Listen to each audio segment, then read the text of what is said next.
പരിശുദ്ധമായ ദീനിലെ കുടുംബജീവിതം എന്ന വിഷയത്തെ ആസ്പദമാക്കിയിട്ടാണ് ഞാൻ സംസാരിക്കേണ്ടത്. ഞാൻ ആമുഖങ്ങളൊന്നുമില്ലാതെ വിഷയത്തിലേക്ക് കടക്കുകയാണ്. നമുക്കറിയാം, കുടുംബം എന്ന് പറഞ്ഞാൽ അതിൻ്റെ അർത്ഥം തന്നെ കൂടുമ്പോൾ ഇമ്പമുള്ളത് എന്താണ്? വാപ്പയും മകനും കൂടുമ്പോൾ, ഉമ്മയും മകളും കൂടുമ്പോൾ, വാപ്പയും മകളും കൂടുമ്പോൾ, ഭാര്യയും ഭർത്താവും കൂടുമ്പോൾ, അമ്മായിയും മരുമകളും കൂടുമ്പോൾ, അല്ലെങ്കിൽ കൊച്ചാപ്പയും മൂത്താപ്പയും ചേരുമ്പോൾ കൂടുമ്പോൾ ഇമ്പമുള്ളത് എന്നാണ് കുടുംബം എന്ന വാക്കിൻ്റെ ഭാഷാർത്ഥം. പക്ഷേ ഇന്ന് പല കുടുംബങ്ങളിലും കൂടുമ്പോൾ ഭൂകമ്പമാണ് ഉണ്ടായിക്കൊണ്ടിരിക്കുന്നത്. വാപ്പയ്ക്ക് മകനെ കണ്ടുകൂടാ, മകനക്ക് വാപ്പയെ കണ്ടുകൂടാ, ഭാര്യയ്ക്ക് ഭർത്താവിനെ കണ്ടുകൂടാ, അനുജന് ജ്യേഷ്ഠനെ കണ്ടുകൂടാ. ഇങ്ങനെ തുടങ്ങി ധാരാളം പ്രശ്നങ്ങൾ നമ്മുടെ കുടുംബത്തിൽ ഉടലെടുത്ത് കണ്ടാൽ മിണ്ടുകയില്ലാത്ത, മരിച്ചാൽ കയറി ചെല്ലുകയില്ലാത്ത അവസ്ഥയിലേക്ക് നമ്മുടെ കുടുംബത്തിൻ്റെ ഛിദ്രതകൾ വ്യാപിച്ചു കൊണ്ടിരിക്കുമ്പോൾ ബഹുമാനപ്പെട്ട എൻ്റെ സുഹൃത്തു കൂടിയാകുന്ന സഹൽ ഫൈസി തിരഞ്ഞെടുത്ത വിഷയം എന്തുകൊണ്ടും ബുദ്ധിപരമാണ്. കാരണം ഇന്ന് കുടുംബങ്ങൾ ശിഥിലമായിക്കൊണ്ടിരിക്കുന്ന വാർത്തകൾ ശ്രാവ്യ മാധ്യമങ്ങളിലൂടെ നാം നിരന്തരം കണ്ടുകൊണ്ടിരിക്കുകയാണ്. ഹൈക്കോടതിയിൽ ജോലി ചെയ്യുന്ന കായംകുളത്തുകാരൻ മിസ്റ്റർ ഹനീഫ എൻ്റെ ഒരു സുഹൃത്താണ്. അദ്ദേഹം പറയാണ്, മുസ്ലിം പെങ്കൊച്ചുങ്ങളുടെ തലാഖിൻ്റെ ഡൈവോഴ്സിൻ്റെ കേസ് 3000-ൽ കവിഞ്ഞിരിക്കുന്നു. ഹൈക്കോടതിയിൽ ഫാമിലി കോർട്ടിൽ കേസ് കൊടുത്തു, അവിടെ തീരുമാനമാകാതെ, മജിസ്ട്രേറ്റ് കോടതിയിൽ തീരുമാനമാകാതെ ഹൈക്കോടതിയിൽ കേസ് റഫർ ചെയ്യുമ്പോൾ ഇന്ന് കേരളത്തിലെ ഒന്നാം തരം നല്ല മുസ്ലിം പെങ്കൊച്ചുങ്ങളുടെ ഡൈവോഴ്സിൻ്റെ കേസ് 3000 കവിഞ്ഞിരിക്കുകയാണ്. എവിടെയാണ് കുടുംബത്തിൽ സമാധാനമുള്ളത്? എന്തുകൊണ്ടാണ് കുടുംബത്തിൽ സമാധാനം നഷ്ടപ്പെടുന്നത്? ക്രൈസ്തവരായ സുഹൃത്തുക്കൾ, പ്രത്യേകിച്ച് കത്തോലിക്ക സഭ കല്യാണം കഴിക്കുന്നതിന് മുമ്പ് നടത്തുന്ന കോഴ്സാണ് പ്രീമാരിറ്റൽ കോഴ്സ്. 3 മാസം നീണ്ടിരിക്കുന്ന പ്രീമാരിറ്റൽ കോഴ്സാണ് കത്തോലിക്ക സഭ നടക്കുന്നത്. അൽഹംദുലില്ലാ, അതിൻ്റെ ഒരു മുന്നൊരുക്കം, ഒരു ചുവടൊരുക്കം നമ്മുടെ മഹലിൽ നടക്കുന്നു എന്നുള്ളത് വലിയ പ്രതീക്ഷ ഉളവാക്കുന്ന ഒന്നാണ്. അപ്പോൾ കുടുംബത്തിൽ സമാധാനമുണ്ടാകണം, കുടുംബത്തിൽ ഐശ്വര്യമുണ്ടാകണം, മാതാപിതാക്കളും മക്കളും തമ്മിൽ നല്ല ആരോഗ്യകരമായ ബന്ധം വേണം, ഭാര്യയും ഭർത്താവും തമ്മിൽ നല്ല ബന്ധം വേണം. എങ്കിലാണ് കുടുംബം നിലനിൽക്കുകയുള്ളൂ. നമുക്കറിയാം, കുടുംബത്തിൻ്റെ ആണിക്കല്ല് എന്ന് പറയുന്ന ഭാര്യയും ഭർത്താവുമാണ്. ഒരു കുടുംബത്തിൻ്റെ ആണിക്കല്ല് കുടുംബമുണ്ടാകുന്നു. ഭാര്യയും ഭർത്താവും സ്നേഹത്തോടു കൂടി കഴിയുമ്പോഴാണ്, ഭാര്യയും ഭർത്താവിൻ്റെ സ്നേഹത്തിൽ നിന്നാണ് കുടുംബത്തിൻ്റെ ആണിക്കല്ലുണ്ടാകുന്നത്.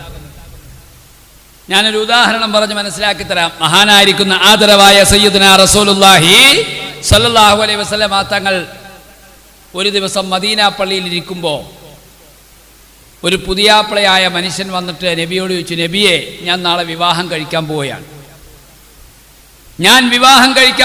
ഞാൻ പുതിയാപ്പിളയാണ്, അതുകൊണ്ട് എൻ്റെ ഭാര്യയോട് ഞാൻ എന്തെല്ലാം കാര്യങ്ങളാണ് ചെയ്യേണ്ടത്, എൻ്റെ ബാധ്യതകൾ എന്തൊക്കെയാണ്, ഞാൻ ഏത് നിലയിൽ പ്രവർത്തിച്ചാൽ മനഃശാസ്ത്രപരമായി എൻ്റെ ഭാര്യയുമായി രമ്യമായി സ്നേഹത്തിൽ ജീവിക്കാം എന്നതിനെ സംബന്ധിച്ച് ആദരവായ സയ്യിദുനാ റസൂലുള്ളാഹി സ്വല്ലല്ലാഹു അലൈഹി വസല്ലം തങ്ങളോട് ഒരു പുതിയ ആപ്പിള വന്നു ചോദിച്ചു. നബി ഞങ്ങളിങ്ങനെ കൈപൊക്കി. നബി സല്ലല്ലാഹു അലൈഹി വസല്ലം തങ്ങൾ പറഞ്ഞു, ഹംസ, 5 കാര്യങ്ങൾ ഒരു ഭർത്താവ് ഭാര്യയോട് ചെയ്താൽ, അടിസ്ഥാനപരമായിട്ടുള്ള 5 കാര്യങ്ങൾ ചെയ്താൽ അൽഹംദുലില്ലാ അവരുടെ കുടുംബം നല്ല ഭദ്രമായി, നല്ല ആരോഗ്യകരമായ ബന്ധത്തിലൂടെ മുന്നോട്ട് പോകും. നബി സല്ലല്ലാഹു അലൈഹി വസല്ലം തങ്ങൾ പറഞ്ഞു, ഒന്നാമത്തെ, അൻ തുത്ഇമ മിൻ തുആമിക്, നീ കഴിക്കുന്ന ഭക്ഷണം നിന്റെ ഭാര്യയ്ക്ക് നീ വാങ്ങിച്ചു കൊടുക്കണം. നീ എന്താണോ കഴിക്കുന്നത്, ആ കഴിക്കുന്ന ഭക്ഷണം അതൊരു മനുഷ്യൻ്റെ അടിസ്ഥാന ആവശ്യമാണ്, ഒരു മനുഷ്യൻ്റെ പ്ലാറ്റ്ഫോമാണത്. ഭാര്യയും ഭർത്താവും തമ്മിലുള്ള ബന്ധം സുദൃഢമാകാൻ ആദ്യമായി അവളുടെ വിശപ്പടക്കണം. അവളുടെ അടിസ്ഥാനപരമായ ആവശ്യം, നീ കഴിക്കുന്ന ഭക്ഷണം നിന്റെ കെട്ടിയൊക്കെ വാങ്ങിച്ചു കൊടുക്കണം. അല്ലേ? നമ്മൾ കടയിൽ ചെന്നിട്ട് നല്ല ഒന്നാം തരം കുഴിമന്തി കഴിക്കും, അൽഫാം കഴിക്കും, ഷവർമ കഴിക്കും, എന്നിട്ട് പോരാ നേരത്ത് കെട്ടിയോൾക്ക് 2 ഉണക്ക പൊറോട്ടയും മേടിച്ചുകൊണ്ട് പോരും. ഇതാണ് നമ്മുടെ അവസ്ഥ.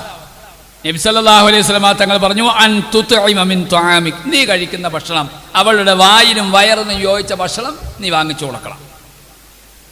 രണ്ടാമത് പറഞ്ഞു, വാൻ തുൽബിസ്, 6 മാസത്തിലൊരിക്കൽ അവൾക്ക് 1 ജോഡി ഡ്രസ്സ് നീ എടുത്തു കൊടുക്കണം. 6 മാസത്തിലേക്ക് ഇന്നർ ആൻഡ് ഔട്ടർ എല്ലാവിധമായ ഡ്രസ്സും നിന്റെ ഭാര്യയ്ക്ക് നീ വാങ്ങിച്ചു കൊടുക്കണം. ഒരു വർഷത്തിൽ 2 ജോഡി ഡ്രസ്സ് ഒരു ഭാര്യയുടെ അവകാശമാണ്. അത് ഭർത്താവ് വാങ്ങിച്ചു കൊടുത്തേ പറ്റൂ. അങ്ങനെ വാങ്ങിച്ചു കൊടുക്കുന്നവനാണ് ഭർത്താവ്. അങ്ങനെ വാങ്ങിച്ചു കൊടുക്കാൻ കഴിവില്ലാത്തവൻ നോമ്പ് പിടിച്ച് അവൻ്റെ വൈകാരികമായിരിക്കുന്ന ശക്തികളെ ഒതുക്കിക്കൊള്ളട്ടെ എന്ന ഹദീസ്. 6 മാസത്തിലൊരിക്കൽ 1 ജോഡി ഡ്രസ്സ്.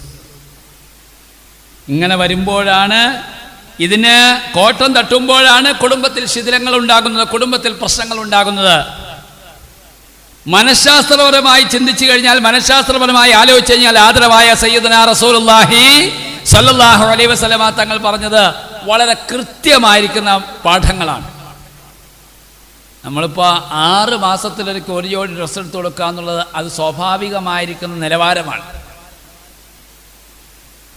എന്ന് പറഞ്ഞാൽ ഒരു വർഷത്തിൽ 2 ജോഡി ഡ്രസ്സിന് അവകാശം ഏതൊരു ഭാര്യയ്ക്കുമുണ്ട്. നബി സല്ലല്ലാഹു അലൈഹി വസല്ലമ തങ്ങൾ പറഞ്ഞു, 3-ാമത്തെ കാര്യം, ഒരിക്കൽ നബി തങ്ങൾ പറഞ്ഞു, നാളെ ആഖിറത്തിൽ അല്ലാഹു സുബ്ഹാനഹു വ തആല ഏറ്റവും കൂടുതൽ പ്രതിഫലം കൊടുക്കുന്ന ഒരു വർഗ്ഗമുണ്ട്. അതാരറിയോ? ഖൈറുക്കും മൻ തഅല്ലമൽ ഖുർആന വഅല്ലമഹു. ഖുർആൻ പഠിക്കുകയും പഠിപ്പിക്കുകയും ചെയ്യുന്ന ഉസ്താദുമാരാണ് അള്ളാഹുവിന്റെ പടപ്പുകളിൽ ഏറ്റവും ഉത്തമനെന്ന ആദരവായ സയ്യിദുനാ റസൂലുള്ളാഹി സ്വല്ലല്ലാഹു അലൈഹി വസല്ലം. ഇതുപോലെ നബി സല്ലല്ലാഹു അലൈഹി വസല്ലം തങ്ങളെ ഏറ്റവും ഉത്തമരെന്ന് ഖൈറുക്കും എന്ന് പറഞ്ഞത് 1-2 സ്ഥലങ്ങളിൽ മാത്രമേ ഉള്ളൂ. അതിൽ ഒരു സ്ഥലം ഖൈറുക്കും ഖൈറുക്കും ലി അഹ്ലിഹി ഔ കമാ ഖാല ശഫീഉനാ റസൂലുള്ളാഹി സ്വല്ലല്ലാഹു അലൈഹി വസല്ലം. നാളെ മഹ്ശറ വൻസഭയിൽ ഒരു സംഘം ആൾക്കാരിങ്ങനെ സ്വർഗത്തിൽ കടക്കാൻ വേണ്ടി ക്യൂ ആയിട്ട് നിൽക്കും. ഒരു മലക്ക് വന്ന ഒരു പുരുഷനെ ഇങ്ങോട്ട് തട്ടി വിളിക്കും, ഇങ്ങോട്ട് വന്നിടാവേന്ന് പറയും. അയാളെ ചുറ്റുവഴുത്ത ചെമ്പിന്റെ തറയിലേക്ക് മലർത്തിക്കിടത്തും. അയാൾക്കുടെ വസ്ത്രമാകെ അഴിച്ചു മാറ്റും. അടിവസ്ത്രം വരെ അഴിച്ചു മാറ്റിയിട്ട് എടുത്താൽ പൊങ്ങാത്ത ഇരുമ്പിന്റെ ദണ്ടുകൊണ്ട് ആ മനുഷ്യന്റെ 206 ചില്ലാനം അസ്ഥികൾ ഇടിച്ച് തവിടുപൊടിയാക്കുമെന്ന് ആദരവായ റസൂലുള്ളാഹി സ്വല്ലല്ലാഹു അലൈഹി വസല്ലം. പെണ്ണുങ്ങൾ കല്ലിന്റെ മുകളിൽ വസ്ത്രം കുത്തിപ്പിഴിഞ്ഞ് അലക്കി വെക്കുന്ന കണ്ടിട്ടില്ലേ? ഇതുപോലെ ഭർത്താവിൻ്റെ എല്ലും ഇറച്ചിയും ഇടിച്ചു കൂട്ടി അങ്ങോട്ട് വയ്ക്കും. ഇവന്റെ വേദന കണ്ടിട്ട്, അലർച്ച കണ്ടിട്ട്, ഇവന്റെ വേദനയും അവൻ്റെതായിരിക്കുന്ന വിഷമവും കണ്ടിട്ട് അവൻ കിടന്ന അലറുമത്രേ. മഹാന്മാര് പറഞ്ഞു, അതിൻ്റെ വേദനയുടെ കടുപ്പം കൊണ്ട് അവൻ അലറും. എന്താ ദണ്ണം, എന്താ വേദന, ഒന്ന് സൈക്കിളേന്ന് വീണ് നോക്കട്ടെ, അല്ലെങ്കിൽ ഒന്ന് ബൈക്കേന്ന് പറഞ്ഞു നോക്കട്ടെ, ഒരു എല്ലാം ഒന്ന് ഒടിഞ്ഞു പൊട്ടി, എന്താ വേദന. ഇതേ അവസ്ഥയിൽ അവന്റെ 206 ചില്ലാനം അസ്ഥികൾ ഇടിച്ച് തവിട് പൊടിയാക്കുമ്പോൾ സഹാബാക്കൾ ചോദിച്ചു, യാ റസൂലല്ലാഹ്, ആരെയാണ് ഇങ്ങനെ ക്രൂരമായി മർദ്ദിക്കുന്നത്, ആരെയാണ് ഇങ്ങനെ ക്രൂരമായി ആക്രമിക്കുന്നത്?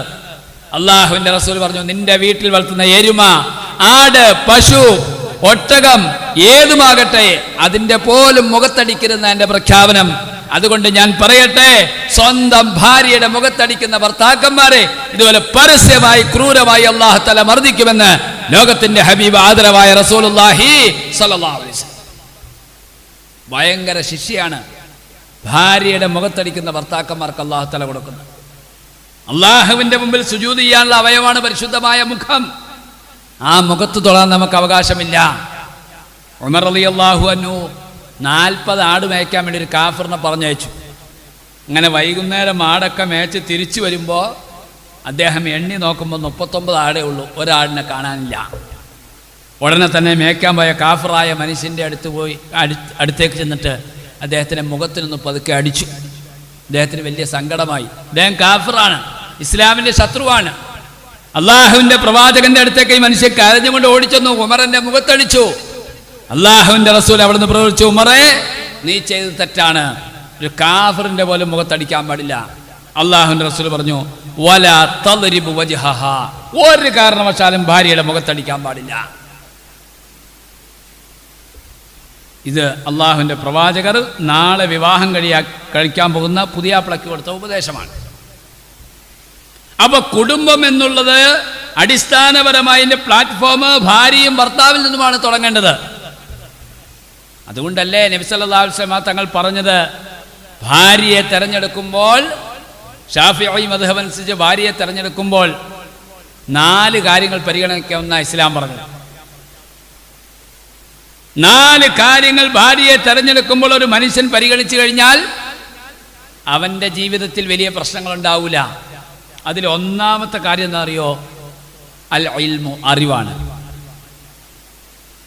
ഭാര്യയെ തെരഞ്ഞെടുക്കുമ്പോൾ ഭാര്യയേക്കാൾ ഭർത്താവ് വിവരം കൊണ്ടും അറിവ് കൊണ്ടും വിദ്യാഭ്യാസം കൊണ്ടും എല്ലാ നിലക്കും ഉന്നതനായ ആളായിരിക്കണം.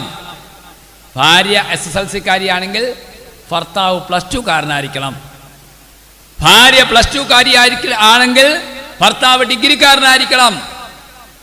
ഭാര്യ ഡിഗ്രിക്കാരനാണെങ്കിൽ ഭർത്താവ് PG കാരനായിരിക്കണം. ഇതേ അവസ്ഥയിൽ ഭാര്യയ്ക്കുള്ള അറിവിനേക്കാൾ മികച്ചു നിൽക്കണം. കാരണം ഡിഗ്രി കൂടി കഴിയുമ്പോൾ അല്ലെങ്കിൽ അറിവ് കൂടി കഴിയുമ്പോൾ നമ്മുടെ പെൺമക്കൾ അഹങ്കരിക്കാൻ തുടങ്ങും. ഇപ്പോൾ പല സ്ഥലങ്ങളിലും കണ്ടുവരുന്ന പ്രശ്നമാണത്. കാരണം ഇവൾക്ക് നല്ല ഇംഗ്ലീഷിൽ ഫ്ലുവൻ്റായിട്ട് സംസാരിക്കാൻ അറിയാം, ഭർത്താവിനെ അറിഞ്ഞുകൂടാ, ഭർത്താവ് നാണം കെട്ടു പോകുന്നു. അപ്പോ മഹാന്മാർ പറഞ്ഞു, ഭാര്യയെ തെരഞ്ഞെടുക്കുമ്പോൾ ഭർത്താവ് അറിവിന്റെ വിഷയത്തിൽ ഉന്നതിയിൽ എത്തിയിരിക്കണം. രണ്ടാമത് പറഞ്ഞു അൽ ഹുസ്നു, ഭംഗിയുടെ വിഷയത്തിൽ ഭാര്യയേക്കാൾ ഭർത്താവ് മുമ്പന്തിയിലായിരിക്കണം. ഇല്ലെങ്കിൽ ഭാര്യ ഭംഗിയുടെ പേരിൽ അഹങ്കരിക്കാൻ തുടങ്ങും. അതിന്റെ പേരിൽ അവൾ പലവിധ കോപ്രായങ്ങൾ കാണിക്കാൻ തുടങ്ങും. ചിലപ്പോൾ അവൾ ഭർത്താവിനെ വിട്ടിട്ട് വേലി ചാടുവാനും മതില് ചാടുവാനും ഒളിച്ചോടുവാനും സാധ്യതയുണ്ട്. ഇസ്ലാം പറഞ്ഞു, എൻ്റെ പ്രിയപ്പെട്ട സഹോദരിമാരെ, സഹോദരന്മാരെ, അതുകൊണ്ട് ചെറിയ കാര്യമല്ല ഭാര്യയും ഭർത്താവും തമ്മിലുള്ള ബന്ധം അല്ലേ. ഇന്ന് നിങ്ങൾ കേരളത്തിലെ പത്രങ്ങൾ എടുത്തു നോക്കൂ, ശ്രാവ്യ മാധ്യമങ്ങൾ എടുത്തു നോക്കൂ, വാട്സപ്പ് തുറന്നു നോക്കൂ, ഫേസ്ബുക്ക് തുറന്നു നോക്കൂ, എത്രയോ ഡൈവോഴ്സിന്റെ കേസുകളാണ് ഓരോ ദിവസവും റിപ്പോർട്ട് ചെയ്യപ്പെട്ടുകൊണ്ടിരിക്കുന്നത്. അതുകൊണ്ട് ഭാര്യയും ഭർത്താവും തമ്മിലുള്ള കടമ എന്ന് പറയുന്ന ചെറിയ കടമയല്ല. അതുകൊണ്ട് വിവാഹം കഴിക്കാൻ പോകുന്ന ഭർത്താവിനോട് അള്ളാഹുവിന്റെ പ്രവാചകർ പറഞ്ഞ മൂന്നാമത്തെ കാര്യം, ഒരു കാരണവശാലും അവളുടെ മുഖത്ത് നീ അടിക്കാൻ പാടില്ല. ഇങ്ങനെ നമ്മൾ ഓരോ കാര്യങ്ങളും ബൈ ബൈ നമ്മൾ ചെയ്യാൻ തുടങ്ങിക്കഴിഞ്ഞാൽ കുടുംബത്തിൽ ഛിദ്രതയില്ല അല്ലേ. ഇങ്ങനെ നമ്മൾ ഭംഗിയായി ദീനിയായ അറിവുകൾ പഠിപ്പിച്ച് നല്ല രീതിയിൽ ഭാര്യയെ വളർത്തി നല്ല രീതിയിൽ ഭാര്യയെ സംരക്ഷിച്ച് പരിപോഷിപ്പിച്ച് കൊണ്ടുവന്നാൽ അതിൽ ഉണ്ടാകുന്ന മക്കളും ഹലാലായ മക്കളാകും. ഇന്ന് മക്കൾ മാതാപിതാക്കളെ ഉപദ്രവിച്ചുകൊണ്ടിരിക്കുകയാണ്, മാതാപിതാക്കളെ തല്ലിക്കൊണ്ടിരിക്കുകയാണ്, ഉമ്മയുടെ അടിവയറ്റിലേക്ക് പിച്ചാത്തി കുത്തിക്കയറ്റിക്കൊണ്ടിരിക്കുകയാണ്, വാപ്പാടെ നെഞ്ചത്തോടെ വണ്ടി കയറ്റിക്കൊണ്ടിരിക്കുകയാണ്, വാപ്പാനെ ഉമ്മാനെയും വേണ്ടാത്ത രീതിയിൽ. കാരണം എന്താ? ഭാര്യയും ഭർത്താവും ദീനിയായി ജീവിക്കാൻ തയ്യാറായിട്ടില്ല. ഭാര്യയും ഭർത്താവും ദീനിയായി ജീവിക്കാൻ തയ്യാറാകാത്തതുകൊണ്ട് അതിലുണ്ടാകുന്ന മക്കൾ ദീനിന് വിരുദ്ധരായി വരുന്നു, കള്ളിനും കഞ്ചാവിനും അടിമപ്പെട്ടുകൊണ്ട് വരുന്നു. ഉമ്മാനെയും വാപ്പാനെയും ജീവിതത്തിൽ അവർക്ക് വേണ്ടേ വേണ്ട. എന്തിനാ പറയണേ? സുബഹിസ്കാരം കഴിഞ്ഞ വീട്ടിലിങ്ങനെ ഒരു ഉള്ള പേപ്പർ വായിച്ചുകൊണ്ടിരിക്കാൻ. അങ്ങനെ പേപ്പർ വായിച്ചുകൊണ്ടിരിക്കുമ്പോൾ ഒരു 8-8:30 ആയപ്പോൾ ഈ ആക്രി പറക്കാൻ തന്നെ ആൾക്കാർ ചോദിച്ചു, ആക്രി ഉണ്ടടാവേ എന്നും ചോദിച്ചിങ്ങനെ വരുക. അപ്പോൾ മോൻ അവിടെ കടത്തിനേൽ ഇരുന്നിട്ട് പറഞ്ഞു, ഇവിടെ ഒന്നുമില്ല ആ സാധനം ആശുപത്രിക്ക് പോയേക്കോന്നു എന്ന് പറഞ്ഞാൽ വാപ്പാക്ക് ആക്രിയുടെ വില പോലും ഇല്ല. ഈ കഴിഞ്ഞ 2 വർഷം മുമ്പ് ഞങ്ങളൊരു 10-40 പേര് ഏർവാടിക്ക് സിയാറത്ത് പോവാ. അങ്ങനെ സിയാറത്ത് പോയി. ഞങ്ങൾ സിയാറത്ത് പോണതിനിടയ്ക്ക് അപ്പുറ സീറ്റിലിരിക്കുന്ന മുമ്മ എഴുന്നേറ്റ് നിന്ന് എൻ്റെ അടുത്തേക്ക് വന്നു. എന്നിട്ട് പറഞ്ഞു, ഉസ്താദേ, ഏർവാടി ചെല്ലുമ്പോൾ എനിക്കൊന്ന് ദ്വാരക്കണം. എന്തിനാ മുമ്മ ദ്വാരക്കണ്ടേ? എനിക്കൊരു മോനുണ്ട്, 4 പെൺപിള്ളേരും ഒരു മോനുമാണുള്ളത്. ആ മോൻ എന്നോട് മിണ്ടിയിട്ട് 14 വർഷമായി ഉസ്താദേ. അവൻ എനിക്കൊരു പത്തിരിയിറച്ചി ഉണ്ടാക്കി തരണ്ട, ഒരു നല്ല വസ്ത്രം വാങ്ങിച്ചു തരണ്ട. ഞാൻ അവനെ പേര് വിളിക്കുമ്പോൾ, മോനെ എന്ന് വിളിക്കുമ്പോൾ ഉമ്മ ഒന്ന് തിരിച്ചു വിളിച്ചാൽ മതി. ഉമ്മ എന്ന് വിളിച്ച് കേൾക്കാനുള്ള കൊതി കൊണ്ടാണ് ഉസ്താദെ 14 കൊല്ലമായി എൻ്റെ മകൻ എന്നോട് മിണ്ടിയിട്ട്. ആരാ നിന്റെ ഉമ്മ? ഞാൻ ഇൻഷാ അല്ലാഹ് അതിലേക്ക് വരാം. അപ്പോ മക്കൾ ഹലാലായ രീതിയിൽ വരണോ? ഭാര്യയും ഭർത്താവിൻ്റെയും സുദൃഢമായ ബന്ധമുണ്ടായിരിക്കണം.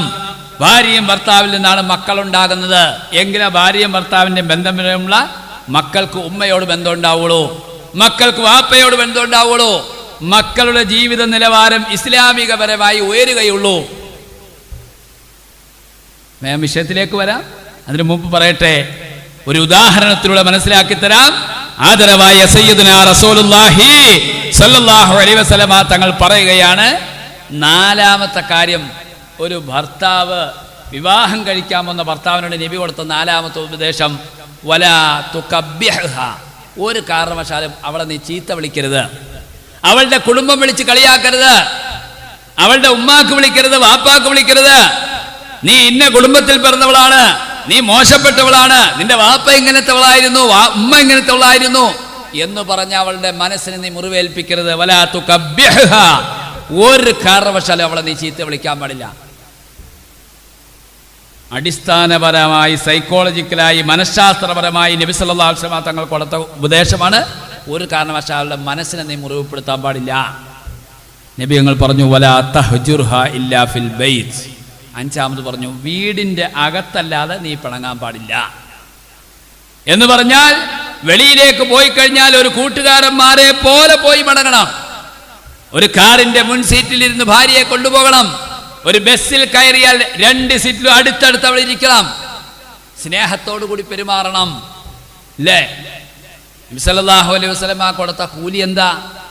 നബി ഞങ്ങൾ പറഞ്ഞു, ഒരു ഭാര്യയും ഭർത്താവും സ്നേഹം കൊണ്ട് കൈ ഇങ്ങനെ കോർത്തു പിടിച്ചാൽ, നിങ്ങളുടെ വീടിൻ്റെ മുറ്റത്ത് വലിയ മൂവാണ്ടം മാവുണ്ടാവും ഇല്ലേ?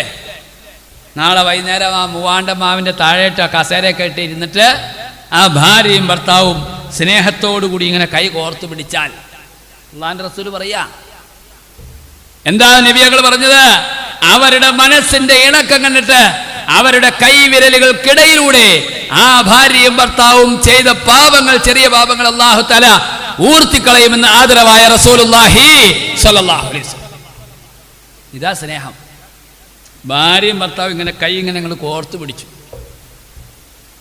എന്ന് വിചാരിച്ച് സിദ്ദീഖ് വലിയാർ ഇപ്പോൾ പ്രസംഗിക്കാൻ വന്നിട്ട്, നാളെ ഇക്ക എന്തെങ്കിലും കച്ചവടത്തിന് പോകാൻ വേണ്ടി വരുമ്പോൾ, ഇക്ക ഇങ്ങോട്ട് വന്നേ, എന്നാടി വന്നേ, ഈ മനുഷ്യനെന്നെ എത്ര ധൃതി, ഇന്നലെ എന്നാ ഉസ്താദ് വന്നിട്ട് പറഞ്ഞാൽ നിങ്ങൾ കേട്ടോ, ആ മാവിൻ്റെ ചോട്ടിലോ അല്ലെങ്കിൽ ആ സിറ്റ് ഔട്ടിലോ ഇങ്ങനെ കൈ ഇങ്ങനെ കോർത്തു പിടിച്ചാൽ ആ കൈവിരലിലുള്ള സർവ്വഭാവവും പോകുന്നു പറഞ്ഞാൽ, എടാ മനുഷ്യ ഇന്ന് കച്ചവടത്തിനും പോണ്ട, ഒരു സ്ഥലത്തേക്കും പോണ്ട, ഇങ്ങോട്ട് വരുന്നു പറയും. ആ പാവങ്ങൾക്ക് ഇപ്പം ഈ സീസൺ കച്ചവടം എന്നും പറഞ്ഞ് എന്തെങ്കിലും കിട്ടുന്നയാ, അത് കളയാൻ നിൽക്കണ്ട. അതൊക്കെ പിള്ളേർ സ്കൂളിൽ പോയിട്ട് സ്കൂളിൽ പോയി കഴിയുമ്പോൾ സമയം കിട്ടണമെങ്കിൽ കോർത്തു പിടിച്ചാൽ മതി, അല്ലാണ്ട് അവരുടെ കച്ചവടവും മുടക്കി കൈ കോർത്തു പിടിക്കാൻ നിൽക്കണ്ട. നബി സല്ലല്ലാഹു അലൈഹി വസല്ലം തങ്ങൾ പറഞ്ഞു, 2 കൈകൾ കോർത്തു പിടിക്കുമ്പോൾ അവരുടെ മനസ്സിന്റെ ഇണക്കം കണ്ടിട്ട് അർശിന്റെ ഭാഗത്ത് നിന്ന് മഗ്ഫിറത്ത് വരുമെന്ന് ആദരവായ റസൂലുള്ളാഹി സ്വല്ലല്ലാഹു അലൈഹി വസല്ലം. ഇതാ നബി സല്ലല്ലാഹു അലൈഹി വസല്ലം തങ്ങൾ നമ്മളെ പഠിപ്പിച്ച സ്നേഹം. ഈ സ്നേഹത്തിലേക്ക് നമ്മൾ മാറിക്കഴിയുമ്പോൾ അൽഹംദുലില്ലാഹ് നമ്മുടെ ജീവിതത്തിൽ വലിയ ഭദ്രത വരും. ഞാൻ ഒരു ഉദാഹരണം പറയാം. മഹാനായിരിക്കുന്ന സയ്യിദുനാ റസൂലുള്ളാഹി സ്വല്ലല്ലാഹു അലൈഹി വസല്ലം മക്കത്ത് ഹജ്ജിനും ഉംറയ്ക്കും പോയിട്ടുള്ളവരാണ് നിങ്ങളിൽ പല ആൾക്കാരും. ആ മർവയുടെ ഭാഗത്ത് നിന്ന് അങ്ങോട്ട് തെക്കോട്ട് ഖദീജ ബീവിയുടെ ഖബറിൻ്റെ അങ്ങോട്ട് നടക്കുമ്പോൾ ഒരു പള്ളി അവിടെ കാണാം. അതിൻ്റെ ജനലുകൾ പച്ചയാണ്, അതിൻ്റെ വാതിലുകൾ പച്ചയാണ്, അതിൻ്റെ തറയിൽ ഒട്ടിച്ചിരിക്കുന്ന, ഭിത്തിയിൽ ഒട്ടിച്ചിരിക്കുന്ന കല്ലുകൾ കടിച്ചിരിക്കുന്ന പെയിന്റ് പച്ചയാണ്. അങ്ങനെ ഒരു പച്ച പള്ളി നിങ്ങൾക്ക് അവിടെ കാണാം. എന്താ പച്ചപ്പള്ളി? ആദരവായ സയ്യിദുനാ റസൂലുള്ളാഹി സ്വല്ലല്ലാഹു അലൈഹി വസല്ലമ തങ്ങൾ ആ പള്ളി ഇരുന്ന ഭാഗത്ത് വിശ്രമിച്ചു കൊണ്ടിരിക്കുമ്പോൾ പേർഷ്യയിൽ നിന്ന് ഒരു മനുഷ്യൻ വരികയാണ്. അദ്ദേഹം ബൈബിൾ വിശ്വസിച്ച ആളാണ്, ജൂതമതത്തിൽ വിശ്വസിച്ച ആളാണ്. അങ്ങനെ വിശ്വസിച്ച് പല മതങ്ങളും മാറി മാറി പയറ്റി നോക്കി അവസാനം മക്കത്തൊരു പ്രവാചകൻ വരുമെന്ന് ഇഞ്ചീലിൽ നിന്നും തൗറാത്തിൽ നിന്നും മനസ്സിലാക്കിയ ഒരു മനുഷ്യൻ 1000കണക്കിന് കിലോമീറ്റർ യാത്ര ചെയ്ത് മക്കത്തെത്തുകയാണ്. അങ്ങനെ എത്തിക്കഴിഞ്ഞപ്പോൾ നബി സല്ലല്ലാഹു അലൈഹി വസല്ലം തങ്ങൾ ഇങ്ങനെ ഇരിക്കുകയാണ്. നബിയുടെ പുറത്ത് നല്ല ഒരു യമനി ഷാള്, നല്ല കാണാൻ രസമുള്ള ഒരു ഷാൾ ഇങ്ങനെ ഇട്ടിരിക്കുകയാണ്. ആ മനുഷ്യൻ വന്നിട്ട് നബിയുടെ ചുറ്റും ഇങ്ങനെ റൗണ്ട് അടിക്കുകയാണ്. നബി സല്ലല്ലാഹു അലൈഹി വസല്ലം തങ്ങൾക്ക് മുഅ്ജിസത്തിന്റെ കൽബൂണ് നബി ഞങ്ങൾക്ക് മനസ്സിലായി എന്താണ് ഇദ്ദേഹം കറങ്ങാൻ കാരണം. നബി സല്ലല്ലാഹു അലൈഹി വസല്ലം തങ്ങൾ ഇദ്ദേഹത്തിന്റെ കറക്കം കണ്ടിട്ട് ആ ശരീരത്തിൽ കിടന്ന പുതപ്പ് അങ്ങോട്ട് താഴേട്ട് വലിച്ചിട്ടു. താഴേട്ട് വലിച്ചു കഴിഞ്ഞപ്പോൾ കശംസി തത്ലുഉ ഫിൽ ആഫാഖി ഇദ്ലാഹറത്, സൂര്യൻ ഉദിച്ചു പൊങ്ങുന്നത് പോലെ നബി തങ്ങൾ 2 ചുമലിന്റെ ഇടയിൽ ഖാത്തിമുൽ അംബിയാ, അവസാനത്തെ നബി എന്ന് എഴുതിയിരിക്കുന്ന ഒരു ഇറച്ചി കഷ്ണം ഇങ്ങനെ പൊങ്ങി നിൽക്കുകയാണ്. ഒരു മുദ്ര, ഒരു സീല്, ഖാത്തിമുൽ അംബിയ. ഇതുണ്ടോന്ന് അറിയാൻ വേണ്ടിയാണ് ഈ മനുഷ്യൻ വന്ന് ഇങ്ങനെ നബിയുടെ മുമ്പ് ചുറ്റും വട്ടം കറങ്ങുന്നത്. നബി സല്ലല്ലാഹു അലൈഹി വസല്ലം തങ്ങൾ മനസ്സിലാക്കി, പുതപ്പ് താഴെയിട്ടിട്ടു, ഈ മുദ്ര കണ്ടു. ഉടനെ തന്നെ നബി സല്ലല്ലാഹു അലൈഹി വസല്ലം തങ്ങൾക്ക് പ്രവാചകത്വമുണ്ട്, ഒറിജിനൽ പ്രവാചകനാണ്, യഥാർത്ഥ നബിയാണെന്ന് മനസ്സിലാക്കിയ മനുഷ്യൻ നബി സല്ലല്ലാഹു അലൈഹി വസല്ലം തങ്ങളോട് പറഞ്ഞു, നബിയെ, താങ്കൾ ഒറിജിനൽ പ്രവാചകനാണെന്ന് എനിക്ക് മനസ്സിലായി, കള്ളപ്രവാചകനൊന്നുമല്ല. അതുകൊണ്ട് എൻ്റെ മനസ്സിന് സമാധാനം കിട്ടാൻ എന്തെങ്കിലും ഒരു അമാനുഷിക ദൃഷ്ടാന്തം താങ്കൾക്ക് കാണിച്ചു തരാൻ കഴിയുമോ? ഈ സഹാബിയോട്, ഈ മനുഷ്യനോട് നബിയങ്ങൾ ചോദിച്ചു, നീ എന്താ മാതാ തബ്തഗി, നിനക്ക് എന്താ വേണ്ടത്? അള്ളാഹുവിന്റെ റസൂലിനോട് ആ മനുഷ്യൻ പറഞ്ഞു, ദാ കാണുന്ന മരം, ആ എടുത്താൽ പൊങ്ങാത്ത വലിയ മരം, കൂട്ടിച്ചേർത്ത് കൈപിടിച്ചാൽ എത്താത്തത്ര വലിയ മരം, ആ മരത്തിനെ നബി ഞങ്ങൾ വിളിക്കണം, ആ മരം ഇവിടെ വരണം, നബിയോട് വർത്തമാനം പറയണം, തിരിച്ചതുപോലെ തന്നെ പോകണം, ആ പച്ചപ്പോടുകൂടി വർഷങ്ങളോളം ആ മരം നിലനിൽക്കണം. ഇതാണ് എൻ്റെ ആഗ്രഹം. നബി സല്ലല്ലാഹു അലൈഹി വസല്ലം തങ്ങൾ വന്ന മനുഷ്യനോട് പറഞ്ഞു, യദ്ഉകി ഖാത്തിമുൽ അംബിയ, അവസാനത്തെ നബി വിളിക്കുന്നു ആ മരത്തിനോട് എന്ന് പറയാൻ പറഞ്ഞു. ആ മനുഷ്യനെ ഓടി ചെന്നിട്ട് പറഞ്ഞു, യദ്ഉകി ഖാത്തിമുൽ അംബിയ, അവസാനത്തെ നബി ഇതാ മരമേ നിന്നെ വിളിക്കുകയാണ്. അവസാനത്തെ മരം, അവസാനത്തെ പ്രവാചകൻ ചെന്ന് പ്രവാചകൻ വിളിക്കുന്നു എന്ന് നേരെ ചെന്ന് പറയേണ്ട താമസം. ആ മനുഷ്യൻ പറയാന്ന്, ഒരലിൽ നിന്ന് ഒലക്ക പൊക്കിയെടുക്കുന്നത് പോലെ, ഒരലിൽ നിന്ന് ഒലക്കകൾ പൊക്കിയെടുക്കുന്ന പോലെ മരത്തിന്റെ ചുവടകൾ പറയാൻ തുടങ്ങി. മരം ഇങ്ങനെ മുകളിലേക്ക് വരാൻ തുടങ്ങി. എന്നിട്ട് ഈ സഹാബി പറയാണ്, അത് മണൽപ്പരപ്പിലൂടെ വരയിട്ട് ഇങ്ങനെ വരികയാണ്. അതിൻ്റെ ആ വേര് മണൽപ്പരപ്പിലൂടെ ഇങ്ങനെ വരഞ്ഞ് ഞാൻ കണ്ടുകൊണ്ടിരിക്കുക. കന്നി നിവർത്തൂല.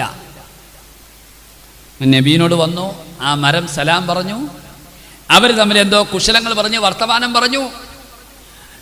അങ്ങനെ നബി സല്ലല്ലാഹു അലൈഹി വസല്ലം തങ്ങൾ പറഞ്ഞു, ആ മരത്തോട് പൊയ്ക്കോളാൻ പറഞ്ഞു. അതിപിരി, ഇനി നീ പൊയ്ക്കോ, നിന്റെ കുഴിയിലേക്ക് പൊയ്ക്കോ.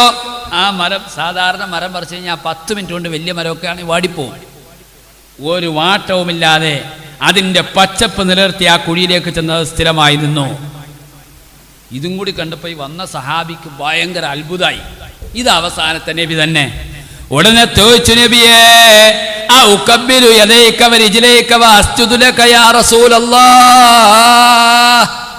ഉഖബ്ബിലു യദൈക വരിജ്ലൈക, നബിയെ, അങ്ങയുടെ കൈയും കാലും ഞാൻ ഉമ്മ വച്ചോട്ടെ, ചുംബിച്ചോട്ടെ. വഅസ്ജുദു ലക യാ റസൂലല്ലാഹ്, അങ്ങയുടെ മുമ്പിൽ ഞാനൊന്ന് സുജൂദ് ചെയ്യട്ടെ നബിയെ. ഞാൻ കൈയും കാലും ഒന്ന് ഉമ്മ വച്ചിട്ട് മുത്തിയിട്ട് സുജൂദ് ചെയ്തോട്ടെ. പുറകിലിരിക്കുന്നവർക്ക് കേൾക്കാവോ? ഞാനിങ്ങനെ തലയൊക്കെ ആട്ടുമ്പോൾ അങ്ങോട്ടും ഇങ്ങോട്ടൊക്കെ മാറിപ്പോവും. ഞങ്ങളുടെ നാട്ടിലൊരു മുക്രി ഉണ്ടായിരുന്നു. ഇവിടെ ഈ ബാങ്ക് കൊടുക്കണേ ആക്കാൻ എന്നാ പറയണേ? മുക്രി മോദിയിലാണ്. മുക്രി അങ്ങനെ രാത്രി 2 മണിക്ക് കഴിഞ്ഞിട്ട് സുബഹി ബാങ്ക് കൊടുത്തു. രാത്രി 2 മണിക്ക് എഴുന്നേറ്റ് സുബഹി ബാങ്ക് കൊടുത്തു കഴിഞ്ഞപ്പോൾ ആൾക്കാർ കാറും ബൈക്കും മോട്ടോർ സൈക്കിളൊക്കെ ആയിട്ട് ഓടിച്ചെന്നു. ഇതെന്നടാ ഇങ്ങനെ 2 മണിക്ക് എഴുന്നേറ്റ് ബാങ്ക് കൊടുക്കണേ? അപ്പം നോക്കിയപ്പോഴാണ്, ഓടിച്ചെന്നപ്പോഴാണ് മനസ്സിലായി, മുക്രി കാക്ക ഉറക്കത്തിൽ നിന്ന് 5 മണിയാണെന്ന് വിചാരിച്ചാണ് എഴുന്നേറ്റ് ബാങ്ക് കൊടുത്തു. ഇങ്ങേർക്ക് ഉറക്കത്തിൽ നിന്ന് കണ്ണും തിരുമ്പി എഴുന്നേറ്റ് വന്നപ്പോൾ സമയം മാറിപ്പോയി, ബാങ്ക് കൊടുത്തു. അപ്പോൾ ആൾക്കാർ പറഞ്ഞു, മുക്രിക്ക സമയം മാറിപ്പോയി, 5 മണിക്കല്ലേ സുബഹി ബാങ്ക്, നിങ്ങൾ 2 മണിക്കാണ് ബാങ്ക് കൊടുത്തത്. ഏതായാലും അദ്ദേഹത്തിന് അബദ്ധം പറ്റി. അങ്ങനെ എല്ലാവരും തിരിച്ചു പോന്നു. വീട്ടിൽ വന്ന് കിടന്ന് ഉറങ്ങാൻ നേരത്തെ വീണ്ടും മുക്രിക്ക മൈക്കോണാക്കി. മൈക്കോണാക്കിയിട്ട് പറഞ്ഞു, പശു പെറ്റിരിക്കുന്നു, ആരും ബേജാറാവണ്ട. ഇതെന്നെ ഇവിടെ പശു പ്രസവിക്കുന്ന ആരിപ്പോൾ മൈക്കിക്കൂടെ വിളിച്ചു പറയണം. സാധാരണ മരിച്ചത് വിളിച്ചു പറയാറ്, ഇവിടെയൊക്കെ മരിച്ചു വിളിച്ചു പറയാറില്ലേ? മരിച്ചു വിളിച്ചു പറയാറുണ്ട്, നോമ്പും പെരുന്നാളും വിളിച്ചു പറയാറുണ്ട്, പല ആവശ്യങ്ങളും പള്ളിയിൽ നിന്ന് വിളിച്ചു പറയാറുണ്ട്. ഈ പശു വെച്ച കാര്യം ഈ മൈക്കിക്കൂടെ വിളിച്ചു പറയണം. എന്താന്ന് ചോദിച്ച് 2ാമത് ആൾക്കാർ വണ്ടി എടുത്തുകൊണ്ട് ചെന്നപ്പോഴാണല്ല സംഗതി മനസ്സിലായ, ഈ ബാങ്ക് വിളിക്കുന്ന മുക്രിക്കാക്ക് വായി പല്ലില്ല. അങ്ങനെ പറയണേനാ, പിശക് പറ്റിയിരിക്കുന്നു, ആരും ബേജാറാവണ്ട, പിശക് പറ്റിയിരിക്കുന്നു, ആരും ബേജാറാവണ്ട എന്നാണ് പുള്ളി പറയണത്. ഇവിടെ കേൾക്കണേനാ, പശു പറ്റൂ എന്നാ കേൾക്കണം. അപ്പം ഞാൻ ഈ മൈക്കിൻ്റെ അവിടെ നിന്ന് അങ്ങോട്ടും ഇങ്ങോട്ടൊക്കെ മാറുമ്പോൾ മനസ്സിലാകാതിരിക്കുന്നുണ്ടോ എന്നാണ് ഞാൻ ചോദിച്ചത്. എൻ്റെ പ്രിയപ്പെട്ട സഹോദരിമാരെ, സഹോദരന്മാരെ, നമ്മൾ വിഷയത്തിലേക്ക് വരീൻ. അള്ളാഹുവിൻ്റെ റസൂല് ആ മനുഷ്യൻ അള്ളാഹുവിൻ്റെ റസൂലിനോട് ചോദിച്ചു, ഉഖബ്ബിലു യദൈക വരിജ്ലൈക യാ റസൂലല്ലാഹ് വഅസ്ജുദു ലക, ഞാൻ അങ്ങയുടെ കയ്യും കാലും ഒന്ന് ഉമ്മ വച്ചോട്ടെ, എന്നിട്ട് അങ്ങയുടെ മുമ്പിൽ ഞാനൊന്ന് സുജൂദ് ചെയ്തോളട്ടെ. ആ മരം ഇന്നും ആ മരത്തിന്റെ അവശിഷ്ടങ്ങൾ നിങ്ങൾക്ക് കാണാം. ആ മരം നിന്ന സ്ഥലത്ത് ഭാവിയിൽ പിന്നെ ഖലീഫമാർ അത് വെട്ടിക്കളഞ്ഞിട്ട് അവിടെ ഒരു പള്ളി വെച്ചു, മസ്ജിദു ഷജറ, മരപ്പള്ളി എന്നാണ്. ഇന്ന് നാളെ നിങ്ങൾ സൗദി ഫ്ലൈറ്റിൽ ടിക്കറ്റ് എടുത്ത് മക്കയ്ക്ക് പോയിക്കോ. മറവയുടെ ഭാഗത്തുനിന്ന് ഖദീജാബിയുടെ ഖബറിന്റെ അങ്ങോട്ട് പോകുമ്പോൾ മസ്ജിദു ഷജറ എന്ന് പറയുന്ന വളരെ ചരിത്രപരമായിരിക്കുന്ന ഒരു പള്ളി അവിടെയുണ്ട്. ഈ സഹാബി ആരാന്നറിയോ? മഹാനായിരിക്കുന്ന സയ്യിദുനാ സൽമാനുൽ ഫാരിസി റളിയല്ലാഹു അൻഹു. അദ്ദേഹത്തിനോട് നബി പറഞ്ഞു, ഈ ലോകത്തൊരു മനുഷ്യന് സുജൂദ് ചെയ്യാൻ അവകാശമില്ല. അങ്ങനെ സുജൂദ് ചെയ്യാൻ അവകാശമുണ്ടായിരുന്നുവെങ്കിൽ അത് ആദരവായ സയ്യിദുനാ റസൂലുള്ളാഹി സ്വല്ലല്ലാഹു അലൈഹി വസല്ലം തങ്ങൾ ഈ ലോകത്തിന് പറഞ്ഞു പഠിപ്പിച്ചു കൊടുക്കുകയാണ്, സ്വന്തം ഭർത്താവിന്റെ മുമ്പിൽ ഭാര്യ സുജൂദ് ചെയ്തു കൊള്ളട്ടെ. അത്രയ്ക്ക് ബന്ധമാണ് ഭാര്യയും ഭർത്താവും തമ്മിലുള്ളത്. അതാ ഞാൻ പറഞ്ഞ, നാളെ അസറിക്കാരെ കഴിഞ്ഞിട്ട് നിങ്ങൾ മാവിൻ്റെ ചോട്ടിൽ പോയിരുന്നിട്ട് ഇങ്ങനെ കൈ അങ്ങോട്ട് കോർത്ത് പിടിച്ചാൽ, ഞാൻ പറഞ്ഞ ഉദാഹരണം അതിനു വേണ്ടിയുള്ളതാണ്. 10,000 പാപങ്ങൾ ഭാര്യയും ഭർത്താവിൻ്റെയും വിരലിൻ്റെ ഇടയിലൂടെ അള്ളാഹു തആല ഊർത്തിക്കളയും. എൻ്റെ പ്രിയപ്പെട്ട സഹോദരിമാരെ, സഹോദരന്മാരെ, നല്ല ഭാര്യമാരെ, ഭർത്താക്കന്മാരെ, ഇങ്ങനെ മാനസിക ഇണക്കത്തോടു കൂടി ജീവിക്കാൻ തയ്യാറായാൽ നിങ്ങളുടെ ഭാവി സുരക്ഷിതമാകും. നിങ്ങളിലുണ്ടാകുന്ന മക്കൾ നല്ല മക്കളായിത്തീരും, ഉമ്മാനെ വാപ്പാനെ അനുസരിക്കുന്നവരായിത്തീരും, ദീൻ ഉള്ളവരായിത്തീരും. അതുകൊണ്ട് നബി സല്ലല്ലാഹു അലൈഹി വസല്ലമ തങ്ങൾ പറഞ്ഞു, 5ാമത്തെ കടമ വലാ തഹ്ജുർഹ ഇല്ലാ ഫിൽ ബൈത്ത്. വീടിൻ്റെ അകത്തല്ലാതെ പിണങ്ങാൻ പാടില്ല.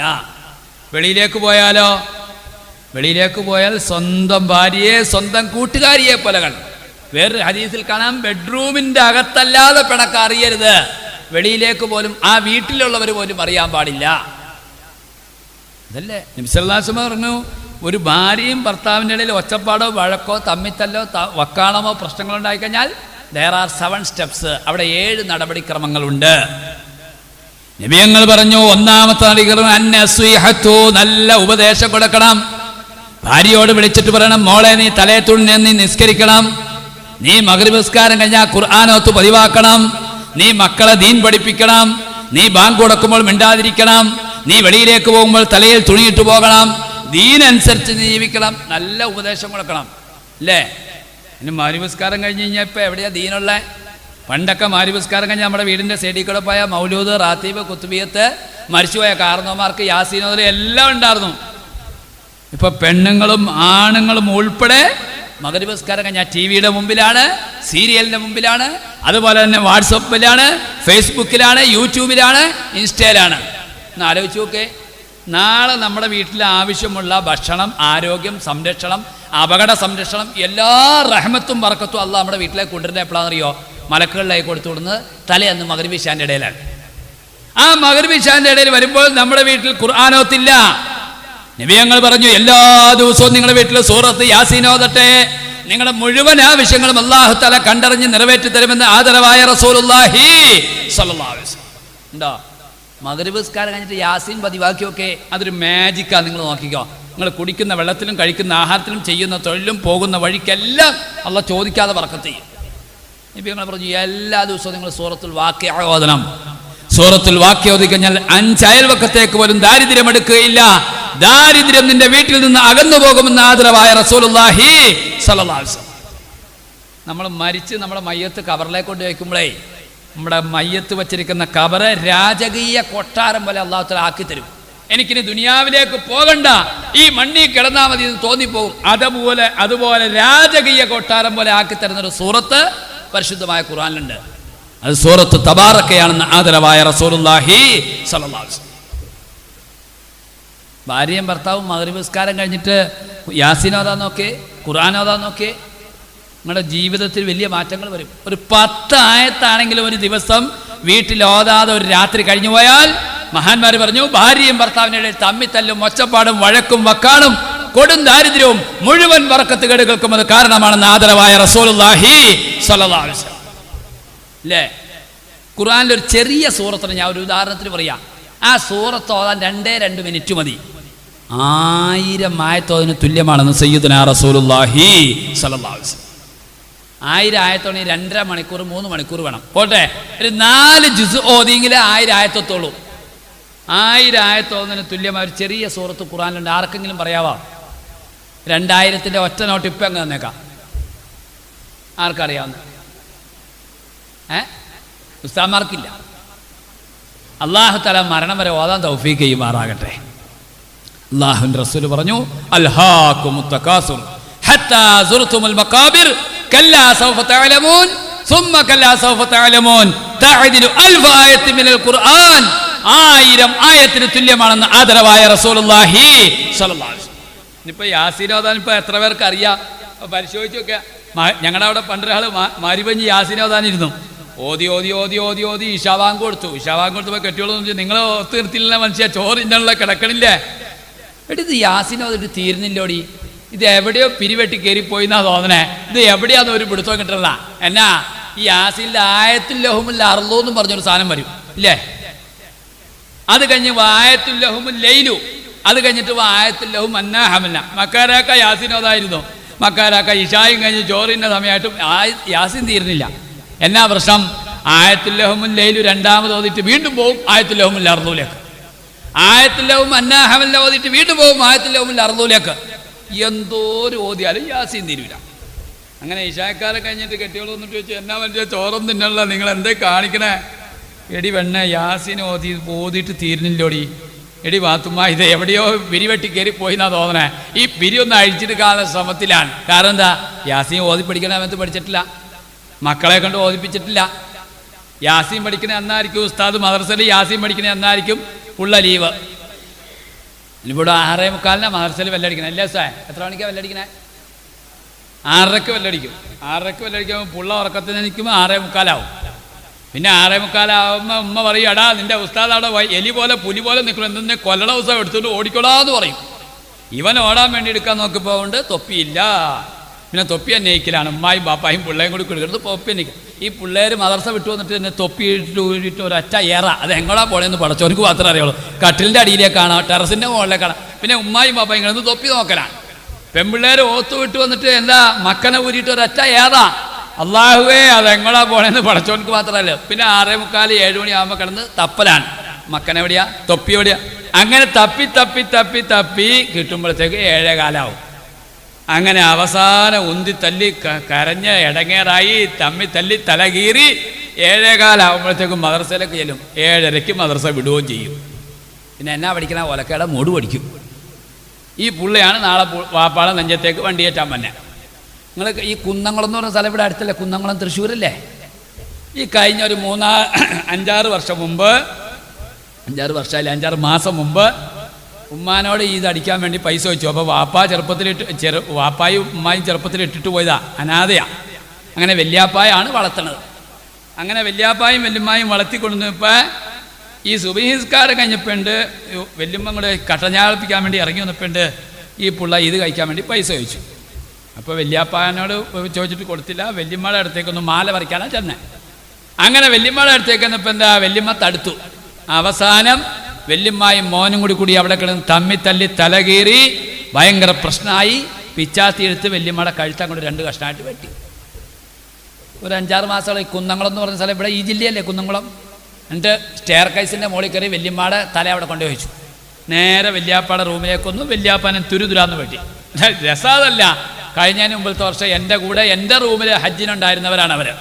180 നമ്പർ ഹജ്ജ് ബിൽഡിങ്ങിൽ ഞങ്ങൾ ഒരേ റൂമിലാണ് താമസിച്ചത്, ഞാനും ആ കാർന്നോരും. അപ്പോൾ ഭാര്യയും ഭർത്താവും തമ്മിൽ നല്ല ബന്ധമുണ്ടാകണം. ബന്ധമുണ്ടായില്ല എങ്കിൽ എന്താ പ്രശ്നം? നമ്മുടെ കുടുംബത്തിന്റെ ആണിക്കല്ലിളകും.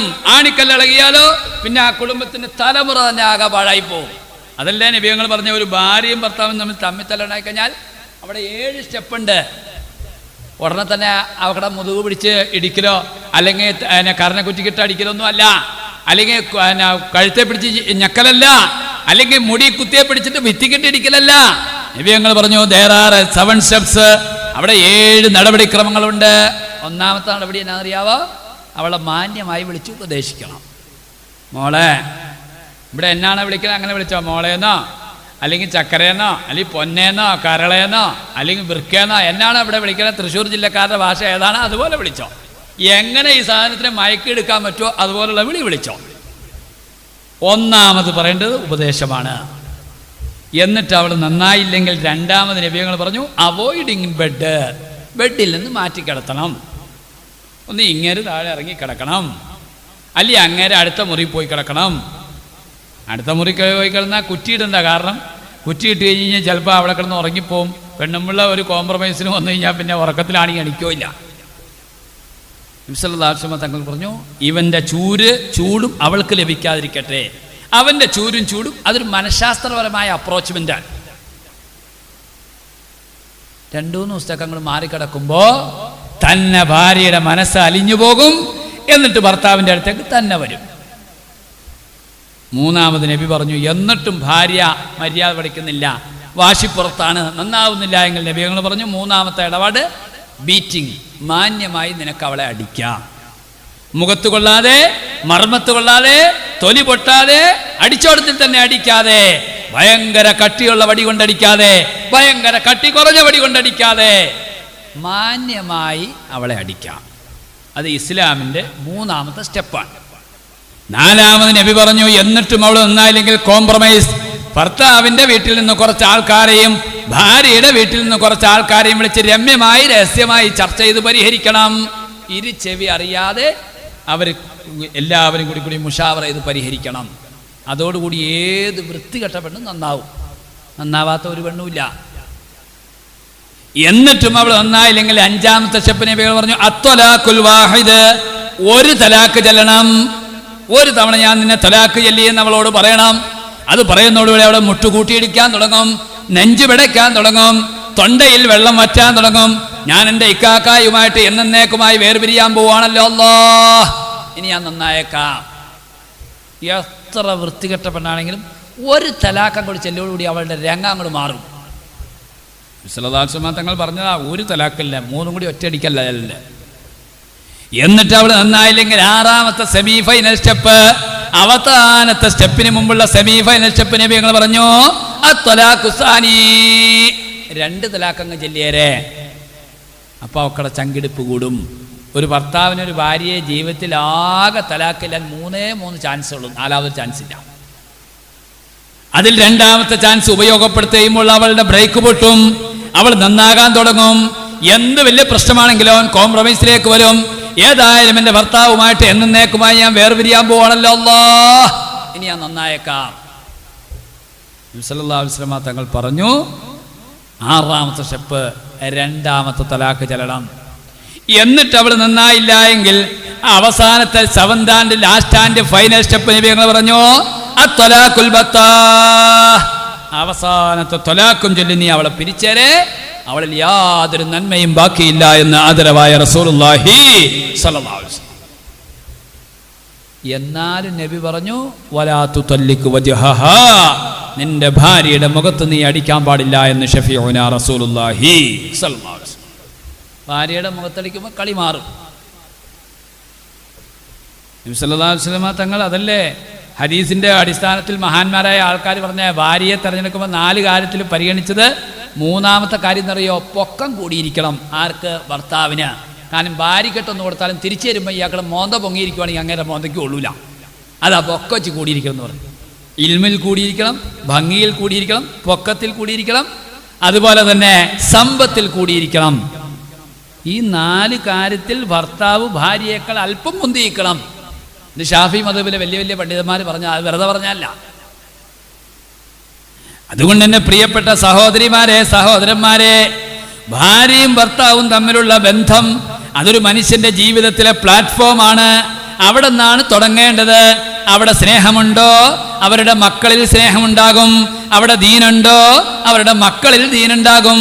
അവിടെ ഇസ്ലാമിയത്തുണ്ടോ അവരുടെ മക്കളിൽ ഇസ്ലാമിയത്തുണ്ടാകും.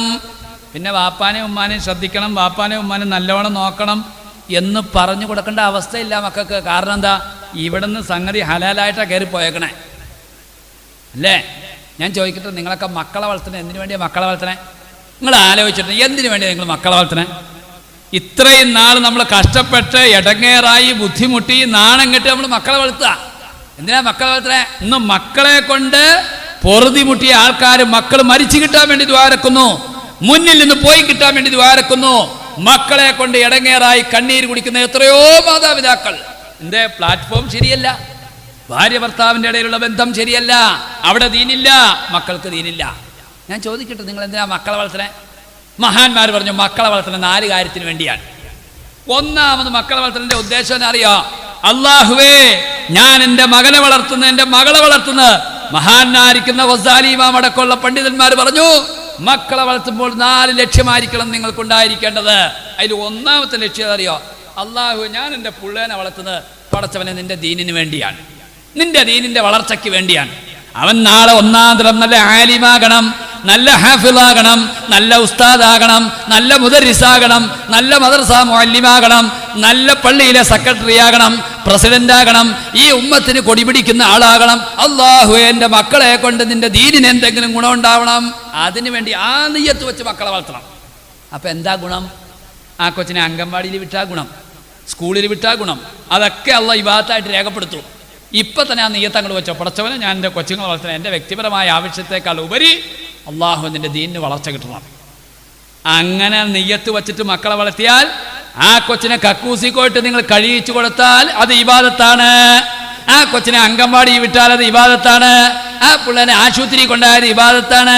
ആ പിള്ളേരുടെ നഖം വെട്ടിക്കൊടുത്താൽ അത് ഇബാദത്താണ്. ആ പിള്ളക്ക് ആശുപത്രി കൊണ്ട് എന്ത് ചെയ്തോ അതൊക്കെ അല്ല ഇബാദത്തായിട്ട് രേഖപ്പെടുത്തും. കാരണം മക്കളെ വളർത്തുന്നത് എന്തിനു വേണ്ടിയാ? അവൻ നല്ല ആലിമാകണം, ഹാഫിളാകണം, സെക്രട്ടറി ആകണം, പ്രസിഡന്റ്. പഠിച്ചവനെ നിന്റെ ദീനി നിന്റെ മക്കളെ കൊണ്ട് ഉപകാരം കിട്ടണം. ആ നെയ്യത്തിൽ മക്കളെ വളർത്തിക്കോ, നിങ്ങൾക്ക് ഡബിൾ സ്വർഗം. ചെറിയ കാര്യമല്ല മക്കളെ വളർത്താൻ, ദീനനുസരിച്ച് വളർത്താൻ ചെറിയ കാര്യമല്ല സഹോദരിമാരെ. അപ്പം മക്കളെ വളർത്തുന്ന ഒന്നാമത്തെ ലക്ഷ്യം എന്നറിയോ? എന്താ ഒന്നാമത്തെ ലക്ഷ്യം? ദീനിന് ഉപകാരം കിട്ടും. രണ്ടാമത് മക്കളെ വളർത്തുന്നത് എന്തിനു വേണ്ടിയാണെന്നറിയോ? വയസ്സാം കാലത്തൊരു ഗുണം കിട്ടണം. വയസ്സാം കാലത്ത് ഉമ്മാന്നൊന്ന് വിളിക്കണം, ബാപ്പാന്നൊന്ന് വിളിക്കണം, ബാപ്പാടെ പുറം മാന്തി കൊടുക്കണം, ഉമ്മാടെ നഖം വെട്ടി കൊടുക്കണം, ഉമ്മാനെ ആശുപത്രി കൊണ്ടുപോകണം, ഉമ്മാനെ ഉമ്മാന്നൊന്ന് വിളിക്കണം. ഇല്ലേ? ആർക്കപ്പം ഉമ്മാനെയും ബാപ്പാനെയും വേണ്ടേ? നിങ്ങളുടെയൊക്കെ ഇരുത്തം കണ്ടപ്പോൾ മഞ്ചിലേക്ക് ഇരുത്തി ആട്ടൂന്ന് നിങ്ങളുടെയൊക്കെ തോന്നല് ഓലക്കയും കൊണ്ട് കൊല്ലാതിരുന്നാൽ കൊള്ളാം. അതേ അവസ്ഥയിലൊക്കെ മക്കൾ വളർന്നു. തന്നെ വർക്കല് എടവ എന്ന് പറഞ്ഞ സ്ഥലമുണ്ട്, എടവ.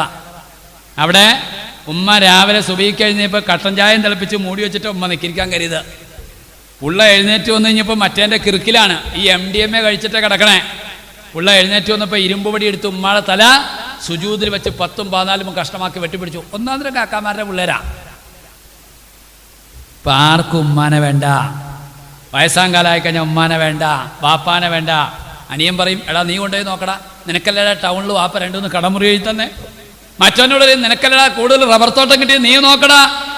ഉമ്മാനെ വാപ്പാനെ ഇപ്പം പന്ത് കെട്ടുമ്പോലിട്ട് തട്ടും. ഉമ്മാനെ വാപ്പാനെ ആർക്കും വേണ്ടാവേ, ഒരാവശ്യമില്ല. സാധനം ഈ വയസ്സൊക്കെ ആക്രിക്കടയിൽ എടുക്കുകയാണെങ്കിൽ അവിടെയെങ്കിലും കൊണ്ടു കൊടുക്കുന്നു, അവിടെ എടുക്കൂല. ആർക്കാ ഇപ്പം ഉമ്മാനെ വാപ്പാനെ വേണ്ടേ? കാഞ്ഞിരപ്പള്ളി എന്ന് പറഞ്ഞ സ്ഥലമുണ്ട്, കാഞ്ഞിരപ്പള്ളി. ഇഷ്ടം പോലെ സമ്പത്തുള്ള വലിയൊരു മുതലാളി. ആ വാപ്പ ചെറുപ്പത്തിൽ മരിച്ചുപോയി. ഉമ്മാനെ വയസ്സാങ്കാലായപ്പോൾ ഉമ്മാർ 3 പേരും കൂടി തീരുമാനിച്ചു നമുക്ക് ഉമ്മാനെ വൃദ്ധസ്ഥാനത്തിൽ കൊണ്ടേയാക്കാൻ തീരുമാനിച്ചു. അപ്പോൾ ഉമ്മ പറഞ്ഞു, മരിച്ചാലും വേണ്ടില്ല, ഞാൻ വൃദ്ധസ്ഥാനത്തിലേക്ക് പോകില്ല, ഞാൻ ഇവിടെ കിടന്നാൽ മരിക്കുള്ളൂ. അവസാനം ഒച്ചപ്പാടായി, ബഹളായി, തമ്മിത്തല്ലായി, വഴക്കായി. ഞാൻ പറയുമ്പോൾ ഈ തള്ളയുടെ കയ്യിലെ കുഴപ്പം, ഈ ഉണ്ടായപ്പോൾ തന്നെ ഒക്കത്തിനെ കൊങ്ങയെ പിടിച്ച് ഞെക്കിയിട്ട് ആ കക്കൂസുള്ളിലേക്ക് എടുത്തിട്ടായിരുന്നു ഈ തള്ള വളർത്താൻ പോയത് അടങ്ങറായി. അല്ലെങ്കിൽ ആ വയറങ്ങോട്ട് ആ പ്ലഗിലേക്ക് കുത്തിയിട്ടുണ്ടല്ലോ, ഒക്കത്തിൻ്റെ വരയൊക്കെ ഷൂ എന്ന് കേൾക്കും. 3 കൂടി ഒറ്റ ഇടയ്ക്ക് തീർന്നോളെ. ഇച്ചിരി പവർ കൂട്ടി ഞാൻ കൊടുത്താങ്ങി കയറും. ഞാൻ പറയുമ്പോൾ തള്ളയുടെ കയ്യിലാ തെറ്റ്. എന്താ ഉള്ള അവിടെ ഒച്ചയാക്കണേ? അങ്ങനെ അവസാനവുമായി കോംപ്രമൈസ് വെച്ചു. എന്നാ കോംപ്രമൈസ് വെച്ചേ? 3 മുദ്രപത്രം മാറ്റി, 100 രൂപയുടെ 3 മുദ്രപത്രം. അങ്ങനെ 100 രൂപയുടെ 3 മുദ്രപത്രവും മേടിച്ച് ഉമ്മാക്ക് വേണ്ടി 4മതൊരു മുദ്രപത്രവും മേടിച്ച് ഉമ്മാരെല്ലാവരും അനീൻ്റെ വീട്ടിൽ കൂടി. എന്നാ ചെയ്യണം ഇനി? ഉമ്മാൻ എന്ത് ചെയ്യും? കൊല്ലാൻ പറ്റുമോ, തല്ലാൻ പറ്റുമോ, കൈത്തറക്കാൻ പറ്റുമോ, പോലീസ് വിടുവോ? അവസാനം ഒരു ഉസ്താദിൻ്റെ കെയർ ഓഫിൽ എന്ത് ചെയ്തു? മുദ്രപത്രത്തിൽ എന്നെ ഈ എഗ്രിമെൻ്റ് ചെയ്തു. എന്നാ എഗ്രിമെൻ്റ്? 30 ദിവസം ഒരാൾ നോക്കട്ടെ, അടുത്ത 30 ദിവസം ഒരാൾ നോക്കട്ടെ, അടുത്ത 30 ദിവസം ഒരാൾ നോക്കട്ടെ. അപ്പം കുറച്ച് സമാനായി. ഉമ്മ 30 ദിവസം ഓരോ വീട്ടിലേക്ക് പോയിക്കോളൂല. അങ്ങനെ കോംപ്രമൈസ് ഒക്കെ എഴുതി 4 പേരും ഒപ്പിട്ടു. ഉമ്മ മൂത്ത ചെറുക്കൻ്റെ കൂടെ അങ്ങോട്ട് പോയി, മൂത്ത മോൻ്റെ കൂടെ പോയി. അവിടെ നിന്ന് കഴിഞ്ഞ് 30 ദിവസം തികഞ്ഞ് അടുത്ത മോൻ്റെ വീട്ടിലേക്ക് ചെന്നു. അടുത്ത മോൻ്റെ വീട്ടിലേക്ക് 30 ചെന്നപ്പോൾ വിഷയം വീണ്ടും രൂക്ഷമായി. എന്നാ ഈ പൊട്ടന്മാർ ഒരു കാര്യം അതിൽ എഴുതാൻ മറന്നുപോയി. ചില ഇംഗ്ലീഷ് മാസം 31 പറഞ്ഞൊരു ഡേറ്റ് കൂടുതൽ വരും. അന്നും ഉമ്മാനെ ആര് നോക്കും? ഞങ്ങൾക്ക് 30 ദിവസം നോക്കാനുള്ള എഗ്രിമെൻ്റ് ഉള്ളൂ, 30ൻ്റെ അന്ന് ഉമ്മ ഇറങ്ങിക്കോ. ആരാ അതിൻ്റെ ഉമ്മ? നമ്മുടെ ഉമ്മ എന്നൊക്കെ പറഞ്ഞ ആരാ സഹോദരിമാരെ? ഉമ്മ എവിടാ കിടന്നുറങ്ങണേന്നറിയോ? ഉമ്മ കിടന്നുറങ്ങുന്നത് തൊട്ടിയുടെ അടിയില. എൻ്റെ പുള്ള ഉറക്കത്തിൽ എഴുന്നേറ്റ് മുലപ്പാലിന് വേണ്ടി കരഞ്ഞ് കരഞ്ഞ് കരഞ്ഞ് എൻ്റെ പുള്ള മൂത്രമൊഴിക്കുമ്പോൾ ആ മൂത്രം എൻ്റെ കണ്ണീ ചാടണം, ഞാൻ ഉറക്കത്തിൽ നനയ്ക്കണം, എൻ്റെ പുള്ളയ്ക്ക് മുല കൊടുക്കണം, എൻ്റെ പുള്ളയുടെ ജീവൻ രക്ഷിക്കണം. അതുപോലെയാണ് നമ്മുടെ തള്ളമാര് വളർത്തിയത്. അല്ലാഹു തആല അവരുടെ ആഖിറം വെളിച്ചമാക്കുമാറാകട്ടെ. ഉമ്മാക്കും ബാപ്പാക്കും എന്തോരം ദ്വാർന്നാലും വയറിയില്ല. നബി പറഞ്ഞു, നിന്റെ ജീവിച്ചിരിക്കുന്നോ മരിക്കുന്നോ ആയ ഉമ്മാക്കും ബാപ്പാക്കും നീ ദ്വാർന്നാൽ നിന്റെ 5 അയൽവക്കത്തേക്ക് പോലും ദാരിദ്ര്യം എടുക്കുകയില്ല എന്ന് ലോകത്തിന്റെ ഹബീബ് ആദരവായ റസൂലുള്ളാഹി സ്വല്ലല്ലാഹു അലൈഹി വസല്ലം. ഉമ്മാക്കും ബാപ്പാക്കും ദ്വാർക്കലും മുടക്കിയോ അവൻ്റെ വീട്ടിൽ ദാരിദ്ര്യം ആറ്റൊഴിയൂല. മക്കള് സ്വാലിയാവണമെങ്കിലേ ഭാര്യയും ഭർത്താവിൻ്റെ ബന്ധം റെഡിയാവണം. അവർ ഒന്നിച്ച് തഹജ്ജുദിന് എണീക്കണം, ദ്വാരക്കണം. പടച്ചവനെ ഞങ്ങൾക്ക് എന്താണ് മക്കളെ നീ വളച്ച് കളയല്ലേ അല്ലാ. കഅബത്തിന്റെ ചോട്ടിൽ വെച്ച് ഒരാൾ ദ്വാരക്കുന്നതായിട്ട് ഇപ്പം അടുത്തൊരു പ്രസംഗത്തിൽ ഞാൻ കേട്ടു. എൻ്റെ മോൻ മരിച്ചു കിട്ടിയാൽ മതി എന്ന്. കണ്ണീര് കൊണ്ട് സങ്കടം കൊണ്ട്. എൻ്റെ പ്രിയപ്പെട്ട സഹോദരിമാരെ സഹോദരന്മാരെ, അതുകൊണ്ട് മക്കളെ വളർത്തുന്ന രണ്ടാമത്തെ ലക്ഷ്യം എന്നറിയോ? വയസ്സാം കാലത്തൊരു ഗുണം കിട്ടണം. മൂന്നാമത് മക്കളെ ആരാ? നിൻ്റെ ഉമ്മ. നിങ്ങൾക്കറിയാം, നമ്മളെ ഈ കയ്യിൽ തല്ലുമ്പോൾ ഇടിക്കുമ്പോൾ കുത്തുമ്പോൾ എന്തോരം വേദന വരണ്ടെന്ന് അളക്കണ ഒരു ഉപകരണമുണ്ട്. അതിന് മെഡിക്കൽ സയൻസിൽ ഞങ്ങൾ പറയുന്ന പേര് ഡെല്ല എന്നാണ്. ഒരാൾക്ക് താങ്ങാൻ കഴിയാവുന്ന പരമാവധി വേദന 45 ഡെൽ യൂണിറ്റ് വേദനയാണ്. 46 ഡെൽ യൂണിറ്റ് വേദന വന്നു കഴിഞ്ഞാൽ അയാൾ മരിച്ചു പോകും, ചത്തുപോകും. ഒരു മനുഷ്യൻ്റെ ശരീരത്തിൽ വരുന്ന വേദന അളക്കാൻ വേണ്ടി മെഡിക്കൽ സയൻസ് ഉപയോഗിക്കുന്ന ഉപകരണമാണ് ഡെല്ല്. അതിൻ്റെ യൂണിറ്റിൻ്റെ പേരും ഡെല്ലെന്നാണ്. ഇപ്പം എല്ലാത്തിനും മെഷീനാണല്ലോ അല്ലേ? പൊടിക്കാൻ മെഷീൻ, മിറ്റടിക്കാൻ മെഷീൻ, എല്ലാത്തിനും മെഷീൻ. അപ്പോൾ പെണ്ണുങ്ങൾക്ക് ഒരു പണിയില്ല. TV, insta, WhatsApp, YouTube, Facebook ഒക്കെ നോക്കിയിരുന്ന് കടയിലേക്ക് ഇന്ന് വൈകുന്നേരം ആകുമ്പോൾ ഓർഡർ കെട്ടിയോട് പറഞ്ഞ് ഓർഡർ മേടിച്ചുകൊണ്ട് ഷാപ്പാട് അടിക്കുക, വാട്സപ്പ്, യൂട്യൂബ് നോക്കുക. ഇപ്പോൾ ഒന്നിനും മെഷീൻ വേണ്ട. ഇപ്പോൾ ഈ അടുത്തുള്ള പേപ്പറിൽ കണ്ട് മുറുക്കണേന് വരെ മെഷീനായിരിക്കും. വെറ്റിലേം പോലെയും ചുണ്ണാമ്പൊക്കെ അതിലേക്ക് ഇട്ട് കൊടുത്താൽ മെഷീൻ ചവച്ചോളം നമ്മൾ തുപ്പിയാൽ മാത്രം മതി, ഒരു അധ്വാനമില്ല. അതിന് വരെ മെഷീനാണ്. വീടി വലിക്കുന്നതിന് മെഷീൻ, മുറുക്കണേന് മെഷീൻ, എന്തെല്ലാം മെഷീനാ സഹോദരിമാർ, ചെറിയ കാര്യമല്ല. അപ്പോ മനുഷ്യന്റെ വേദന അളക്കുന്ന പറഞ്ഞാൽ ഡെല്ല്. 45 ഡെൽ യൂണിറ്റ് വേദനയാണ് നിന്റെ ശരീരത്തിൽ വരാവുള്ളൂ. 46 ഡെൽ യൂണിറ്റ് വേദന നിന്റെ ശരീരത്തിൽ വന്നാൽ നീ മരിച്ചു പോകും. ആരാ നിന്റെ തള്ള? ആരാടോ നിന്റെ ഉമ്മ? നിന്റെ ഉമ്മ നിന്നെ പ്രസവിക്കുമ്പോ 57 ഡെൽ യൂണിറ്റ് വേദന സഹിച്ചിട്ടാണ് നിന്റെ തള്ള നിന്നെ പ്രസവിക്കുന്നത്. 57 ഡെൽ യൂണിറ്റ് വേദന എന്ന് പറഞ്ഞാൽ ഒരു മനുഷ്യന്റെ 206 ചില്ലാനം അസ്ഥികൾ ഒരേ സമയം ഒടിഞ്ഞു നുറുങ്ങുന്ന വേദനയ്ക്കാണ് 57 ഡെൽ യൂണിറ്റ് വേദന എന്ന് പറയുന്നത്. അള്ളാഹുവിന്റെ കാവലുള്ളത് കൊണ്ട് മാത്രമാണ് നമ്മുടെ ഉമ്മമാർ മരിച്ചു പോകാതിരുന്നത്. അള്ളാഹു തആല അവരുടെ ആഖിറം വെളിച്ചമാക്കുമാറാകട്ടെ. ഉമ്മാക്കും അപ്പാക്കും എപ്പോഴും ദ്വാരുന്ന സഹോദരന്മാരെ, ദാരിദ്ര്യം നമ്മുടെ വീട്ടിൽ വരൂല. പിന്നെ നബി സല്ലല്ലാഹു അലൈഹി വസല്ലം തങ്ങൾ പറഞ്ഞു, മാതാപിതാക്കൾക്കുള്ള ദുആ തംനഉൽ ഫഖ്റ, അത് ദാരിദ്ര്യത്തെ തടുക്കുക തന്നെ ചെയ്യും. മരിച്ചുപോയ ഉമ്മായും അപ്പായി ആയിക്കോട്ടെ, ജീവിച്ചിരിക്കുന്ന ഉമ്മായും അപ്പായി ആയിക്കോട്ടെ. അപ്പം മക്കളെ വളർത്തുന്ന രണ്ടാമത്തെ ലക്ഷ്യം എന്താണ്? വയസ്സാം കാലത്തൊരു തണുപ്പ് കിട്ടണം. നിങ്ങൾക്കറിയാം, 7 വർഷം മുമ്പ് നടന്ന അബുദാബിയിലെ പ്രമാദമായ കേസ്. അബുദാബി കോടതിയിൽ 110 വയസ്സുള്ള വാപ്പയെ 80 വയസ്സുള്ള മകൻ ഇങ്ങനെ പരിചരിച്ചുകൊണ്ടിരിക്കുകയാണ്. അയാളെ കക്കൂസിൽ പോയാൽ കഴിച്ചു കൊടുക്കും, ജുമഅയ്ക്ക് കാറിലേക്ക് എടുത്തുകൊണ്ടുപോയി ജുമഅയ്ക്ക് പള്ളിയിൽ കൊണ്ട് നിസ്കരിപ്പിച്ചു കൊണ്ടുവരും, നഖം വെട്ടിക്കൊടുക്കും, ആശുപത്രിയിൽ കൊണ്ടുപോകും, ആ വാപ്പയുടെ പുറം മാന്തി കൊടുക്കും. എല്ലാ നിലയ്ക്കും 110 വയസ്സുള്ള വാപ്പയെ 80 വയസ്സുള്ള മകൻ നോക്കി നോക്കി നോക്കി നോക്കി അവസാനം അനുജൻ കൊണ്ടുപോയിട്ട് അബുദാബി കോടതിയിൽ കേസ് കൊടുത്തു. എന്താ? എൻ്റെ വാപ്പയെ നോക്കിയത് ഇത്രയും നാളും എൻ്റെ ജ്യേഷ്ഠനാണ്, അതുകൊണ്ട് എൻ്റെ വാപ്പയെ എനിക്ക് വിട്ടുതരണം, എനിക്ക് സ്വർഗത്തിൽ കിടക്കണം. നബി ഞങ്ങൾ പറഞ്ഞു, തരിബത്തിയതാ, അവൻ നശിച്ചു പോകട്ടെടാ, നശിച്ചു പോകട്ടെ എന്ന് 3 തവണ ദുആ ചെയ്തപ്പോൾ സഹാബാക്കൾ ചോദിച്ചു, യാ റസൂലല്ലാഹ്, ഇങ്ങനെ മൂക്ക് മണ്ണിൽ കുത്തിപ്പോകട്ടെ, നശിച്ചു പോകട്ടെ എന്ന് ഇത്ര കടുപ്പത്തിൽ ദുആ ചെയ്യാൻ ആരെ പറ്റിയാ നബിയെ പറയുന്നത്? നബി പറഞ്ഞു, വയസ്സാം കാലത്ത് നിന്റെ ഉമ്മാനെ വാപ്പാനെയും കയ്യിൽ കിട്ടിയിട്ട് അതുകൊണ്ടെങ്കിലും നിനക്ക് സ്വർഗത്തിൽ കടക്കാൻ കഴിഞ്ഞില്ലെങ്കിൽ നാശമാണടാ നാശമെന്ന് ആദരവായ റസൂലുള്ളാഹി സ്വല്ലല്ലാഹു അലൈഹി വസല്ലം. വയസ്സാം കാലത്ത് ഉമ്മാനെയും വാപ്പാനെയും കയ്യിൽ കിട്ടിക്കഴിഞ്ഞാൽ അത് മതിയിടാവേ ഒരാൾക്ക് സ്വർഗത്തിൽ കിടക്കാൻ, ഇല്ലേ? നമ്മളൊക്കെ എന്നാ പറഞ്ഞ, ഓ എന്തോരം കാർന്നവന്മാർ ചത്തു പോണു പടച്ചോനെ, കാറ്റ് പോണു. ഇങ്ങേര് മാത്രം ചാവുമല്ല വായുവല്ല, ഇങ്ങേര് മാത്രമായി നീണ്ട നിൽക്കുക കിടപ്പ് ഇങ്ങനെ കിടക്കുക. അങ്ങനെയല്ല ചിന്തിക്കേണ്ടത്. ഉമ്മായും പാപ്പായും മരിച്ചിട്ടില്ലെന്ന് ആഗ്രഹിക്കരുത്. അവരുടെ ആ അടിവസ്ത്രം ഒന്ന് കഴുകിക്കൊടുക്കാൻ, അവർ കക്കൂസിൽ പോയാലൊന്ന് കഴുകിക്കൊടുക്കാൻ, അവരുടെ പുറം മാന്തിക്കൊടുക്കാൻ, അവരുടെ നഖം വെട്ടിക്കൊടുക്കാൻ, അവരുടെ മൂക്കിലെ അഴുക്കുകൾ എടുത്തു മാറ്റാൻ, അവരുടെ ശരീരത്തിലെ രോമങ്ങൾ പറിച്ചു കളയാൻ, അവരെ ഒന്ന് വൃത്തിയാക്കാൻ, അവരെ ഒന്ന് പരിചരിക്കാൻ നമുക്ക് ഭാഗ്യം കിട്ടിയാൽ ലോകത്തെ ഏറ്റവും വലിയ ഭാഗ്യം അത്. അതാ നബി പറഞ്ഞു, തരിപത്തിയതാ തരിപത്തിയതാ തരിപത്തിയതാ, നാശമാണടാ നാശം. വയസ്സാം കാലത്ത് ഉമ്മാനെയും വാപ്പാനെയും കിട്ടിയിട്ട് അതുകൊണ്ടെങ്കിലും നിനക്ക് സ്വർഗത്തിൽ കടക്കാൻ കഴിഞ്ഞില്ല, നാശമാണെന്ന് ആദരവായ റസൂലുള്ളാഹി സ്വല്ലല്ലാഹു അലൈഹി വസല്ലം. ഇപ്പൊ ഈ അനിയൻ കയറി ചെന്നിട്ട് അബുദാബി കോടതിയുടെ മുമ്പിൽ പറഞ്ഞു, ഇനി എനിക്ക് എൻ്റെ വാപ്പാനെ വിട്ടു തന്നെ, ഇത്ര നാൾ കാക്കായാ നോക്കിയത് ഞാൻ സമ്മതിച്ചു. അങ്ങനെ വാപ്പയോട് കോടതി ചോദിക്കുകയാണ്, അല്ല ഇനി നിങ്ങൾ അനിയന്റെ കൂടെ പോവോ, ജ്യേഷ്ഠന്റെ മൂത്ത മകന്റെ കൂടെ പോകണോ, ഇളമകന്റെ കൂടെ? വാപ്പ പറഞ്ഞു, കോടതി എന്ത് വെച്ചാലും ഞാൻ സ്വീകരിക്കാൻ തയ്യാറാണ്.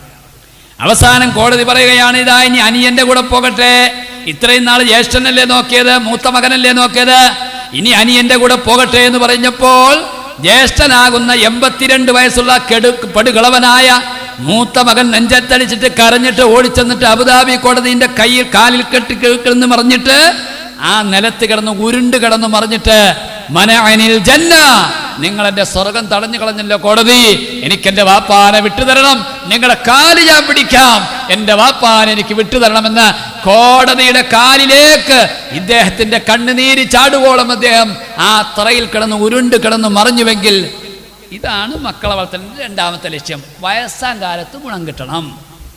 മഹാന്മാർ പറഞ്ഞു, ഉമ്മാനെ വാപ്പാനെ പൊന്നുപോലെ നോക്കണം. മക്കളെ വളർത്തലിൻ്റെ രണ്ടാമത്തെ ലക്ഷ്യം അതാ. മൂന്നാമത് എന്തിനാ ഗുണം കിട്ടണമെന്നറിയോ, എന്തിനാ വളർത്താനറിയോ? 6 അടി മണ്ണിന്റെ കീഴിൽ നമ്മുടെ മയ്യത്തങ്ങ് കൊണ്ടുവെക്കുമ്പോ, വെള്ളിയാഴ്ചയാണെങ്കിലും ജുമയ്ക്ക് പള്ളിയിൽ കയറി വരുമ്പോ ആ നിസ്കാരം കഴിഞ്ഞിട്ട് വെയിലത്തേക്ക് ഇറങ്ങി നിന്നിട്ട്, ഈ കിടക്കുന്ന എൻ്റെ ഉമ്മയാണല്ലോ, അസ്സലാമു അലൈക യാ അബീ, അസ്സലാമു അലൈക യാ ഉമ്മി, എൻ്റെ ഉമ്മ നിങ്ങളെ ഖബറല്ല വെളിച്ചാക്കി തരട്ടെ, എൻ്റെ വാപ്പ നിങ്ങളെ ഖബറല്ല സ്വർഗ്ഗാക്കി തരട്ടെ, ഒരു സലാം പറയാൻ നമ്മുടെ മക്കളെ കിട്ടുമോ സഹോദരന്മാരെ? എന്നെ എപ്പോഴാ പിള്ളേർ പള്ളിയിൽ വന്നെ, ഉസ്താദിൻ്റെ മലയാള പ്രസവം കഴിഞ്ഞു, അറബി പ്രസവം കഴിഞ്ഞു, ഒത്തുമയും കഴിഞ്ഞപ്പോണ്ട് ഓടിക്കതച്ച അവിടെ നിന്ന് 2 വീലറിൽ വന്നെ വച്ചിട്ട് അവിടെ കൊണ്ട് ചാരി വെച്ചിട്ട് പെട്ടെന്നൊരു ഒതു ഉണ്ടാക്കും. നിസ്കാരം ഹലാലാക്കാൻ വേണ്ടി ഒതു കൊടുക്കുന്ന പറയണ്ട്, അങ്ങനെ പറയാമെന്ന് പറയില്ല, നിസ്കാരം ഹലാക്കാക്കാൻ വേണ്ടി ഞാൻ ഒതു കൊടുക്കുന്നു എന്നൊക്കെ പറഞ്ഞിട്ട് ഒരു പറച്ചിൽ അങ്ങോട്ട് പറഞ്ഞിട്ട് ഒരു സലാം പള്ളി പകുതി എണ്ണത്തിന് ഒതു ഇല്ല. പണ്ടൊരാൾ ഞങ്ങളുടെ നാട്ടിൽ നിസ്കരിക്കാൻ വന്നു കഴിഞ്ഞപ്പോൾ ഒന്ന് ജുമയുടെ അവസാനത്തെ അത്തയ്യാത്തിലിരിക്കുക, അയാൾ ഓടിക്കയറി ഒന്ന് കൈ കെട്ടി നിസ്കാരമൊക്കെ കെട്ടി കഴിഞ്ഞിട്ട് വെളിയിലേക്ക് വരിക, പടച്ചോനെ ഇത്ര നേരത്തെ വന്നുകൊണ്ട് നിസ്കാരമെങ്കിലും കിട്ടി, ഒതു കൊടുക്കാന്നുണ്ടെങ്കിൽ അതും കൂടി കിട്ടൂലായിരുന്നു. കാരണം എന്താ, ഒതു കൊടുത്തിരിക്കുന്ന നിസ്കാരം ശരിയാവുന്ന ഈ പഹേൻ്റെ ഓർമ്മ. അങ്ങനെ നിസ്കാരം ഹലാലാക്കാൻ വേണ്ടി ഞാൻ ഒതു കൊടുക്കുന്നു എന്നൊക്കെ പറഞ്ഞ് ഉടനെ തന്നെ 2 റക്അത്ത് നിസ്കരിച്ച് ഒരു സലാം പള്ളിയിൽ വിട്ടും അടുത്ത സലാം റോട്ടിൽ വിട്ടും എന്നിട്ട് ഇറങ്ങി ഓടുക. ആ ഉമ്മാടെ കവർ അവിടെ കിടപ്പുണ്ട്, ഒരു സലാം പറയാൻ. ബുഖാരി റിപ്പോർട്ട് ചെയ്യുന്ന ഹദീസ്, മുത്തഫഖ് അലൈഹിയായ ഹദീസിൽ കാണാം, നിന്റെ ബീജത്തിലുണ്ടായ നിന്റെ ഗർഭത്തിലുണ്ടായ മക്കൾ നിന്റെ കബറിങ്ങ വന്നൊരു ദുആ എന്നാൽ ഇസ്തിഗ്ഫാർ ചൊല്ലിയാൽ കംസാലിൽ ജിബാൽ, പർവ്വത കണക്ക് ഇബാദത്തായി ആശ്വാസമായി ആ ഉമ്മയുടെയും വാപ്പയുടെയും കബറിൽ തിരിച്ചു കിട്ടുമെന്ന് സയ്യിദുനാ റസൂലുള്ളാഹി സ്വല്ലല്ലാഹു അലൈഹി വസല്ലം. കണ്ടോ, മക്കളോട് പറയണം, മോനെ നിനക്ക് സമയമില്ല എന്നൊക്കെ എനിക്കറിയാം, എങ്കിലും ആഴ്ചയിലൊരിക്കൽ നീ ഉമ്മാടെ കവറിങ്ങ കയറി വന്നൂട്ടാ, ആപ്പാടെ കവറിങ്ങ കയറി വന്നു. ഇപ്പം 6 മാസം കഴിഞ്ഞാൽ ഉമ്മാടെ മാപ്പടെ കവർ ഏതാന്ന് പോലും മക്കൾക്ക് തിരിച്ചറിയില്ല. ഇത്ര ആറ്റ് നോറ്റ് പ്രസവിച്ച് വളർത്തി വലുതാക്കി മീശം കീശിയാക്കി നമ്മൾ വെലുത്തി വിട്ടില്ലേ, ഒരു യാസിനാ നമ്മുടെ കവറിങ്ങ വരാൻ. ഒരു മഗ്‌രിബ് നിസ്കാരം കഴിഞ്ഞിട്ടോ ആ മഗ്‌രിബ് ഇശാന്റെ ഇടയിൽ ഉമ്മാടെ മാപ്പടേയും കവറിങ്ങ ഒരു യാസിന ഒരു ദ്വാരക്കാൻ പോട്ടെ, അത് വേണ്ട, വെള്ളിയാഴ്ച ജുമയ്ക്കാതായാലും പള്ളിയിൽ വരുമല്ലോ, ആ ഒന്നു കൊടുക്കാൻ തൊട്ടപ്പുറവൻ്റെ ഉമ്മാടെ ഒപ്പുണ്ട്, ഒരു സലാം പറയാൻ. എന്തോരും നമ്മൾ ഉറക്കമൊഴിച്ച സഹോദരന്മാരെ, എന്തോരും പാടുപെട്ട, എന്തോരും ആ ഓഫീസിൽ നമ്മൾ കയറിയിരിക്കും നാണം കെട്ടാ മക്കൾക്കൊരു അഡ്മിഷന് വേണ്ടി. എങ്കിൽ ആ ഉമ്മാടെ കവറിങ് ഒന്ന് വരാൻ. ഞങ്ങളുടെ നാട്ടിൽ ഈ ഉമ്മാടെ ആണ്ട് കിടക്കുക, ഒരു ദിവസം ശനിയാഴ്ചയാണ്, സെക്കൻഡ് സാറ്റർഡേക്കാണ് ഉമ്മാടെ ആണ്ട് കിടക്കണേ. അപ്പോൾ ഉസ്താമാരോട് പറഞ്ഞു, മൗലൂദ് കഴിക്കാൻ വീട്ടിലേക്ക് വന്നിട്ടോ എന്ന് പറഞ്ഞു. എന്നടാ ഉള്ള ഇന്ന് വീട്ടിലെന്ന് വെച്ചാൽ ഉമ്മാടെ ആണ്ടാണ്. എങ്ങനെയാ ഇപ്പോൾ മൗലൂദ് വയ്ക്കുക? 11 മണിക്ക് തന്നെ ഇവിടെ ഫുൾ ടൈം മദർസയിലെ 12 മണിക്കല്ലേ മദർസ വിടുള്ളൂ, പിന്നെ എങ്ങനെയാ ഇപ്പോൾ മൗലൂദ് വയ്ക്കുക? ആ സമയത്ത് തന്നെ നമുക്ക് ഇശായിഞ്ഞ് കഴിക്കാമെന്ന് പറഞ്ഞു. അങ്ങനെ ഇശാ നിസ്കാരം കഴിഞ്ഞ് ആണ്ട് കഴിക്കാൻ വേണ്ടി എല്ലാ ഉസ്താദ്മാരും വീട്ടിലേക്ക് വന്നു. അപ്പോൾ അതിന് മൂത്ത ഉസ്താദ് ഖത്തീബ് ഉസ്താദ് പറഞ്ഞു, എടാ ഉമ്മാടെ ആണ്ടല്ലടാ, ആ പള്ളിയിൽ പോയി യാസിന് വന്നിട്ട് വാടാന്ന് പറഞ്ഞു, ഞങ്ങൾ മൗലൂദ് വെച്ചോളാന്ന് പറഞ്ഞു. ആ മൂത്ത ഉസ്താദ് പറഞ്ഞപ്പോൾ ഒന്നും എതിര് പറയാൻ പറ്റില്ലാത്തതുകൊണ്ട് നേരെ ഇവന്മാർ രണ്ടുപേരും കാറെടുത്തുകൊണ്ട് പള്ളിക്കാട്ടിലേക്ക് പോയി. മൂത്തോന് ഇച്ചിരി തണ്ണിയാണ്, അവനക്ക് തണ്ണിയില്ലെങ്കിൽ കാലിറക്കില്ല. അങ്ങനെ രണ്ടുപേരും പള്ളിക്കാട്ടിലേക്ക് എന്ന് ഇക്കാക്ക പറഞ്ഞു, ദേ കിടക്കണേ ഉമ്മാടെ കവറെന്ന് പറഞ്ഞു.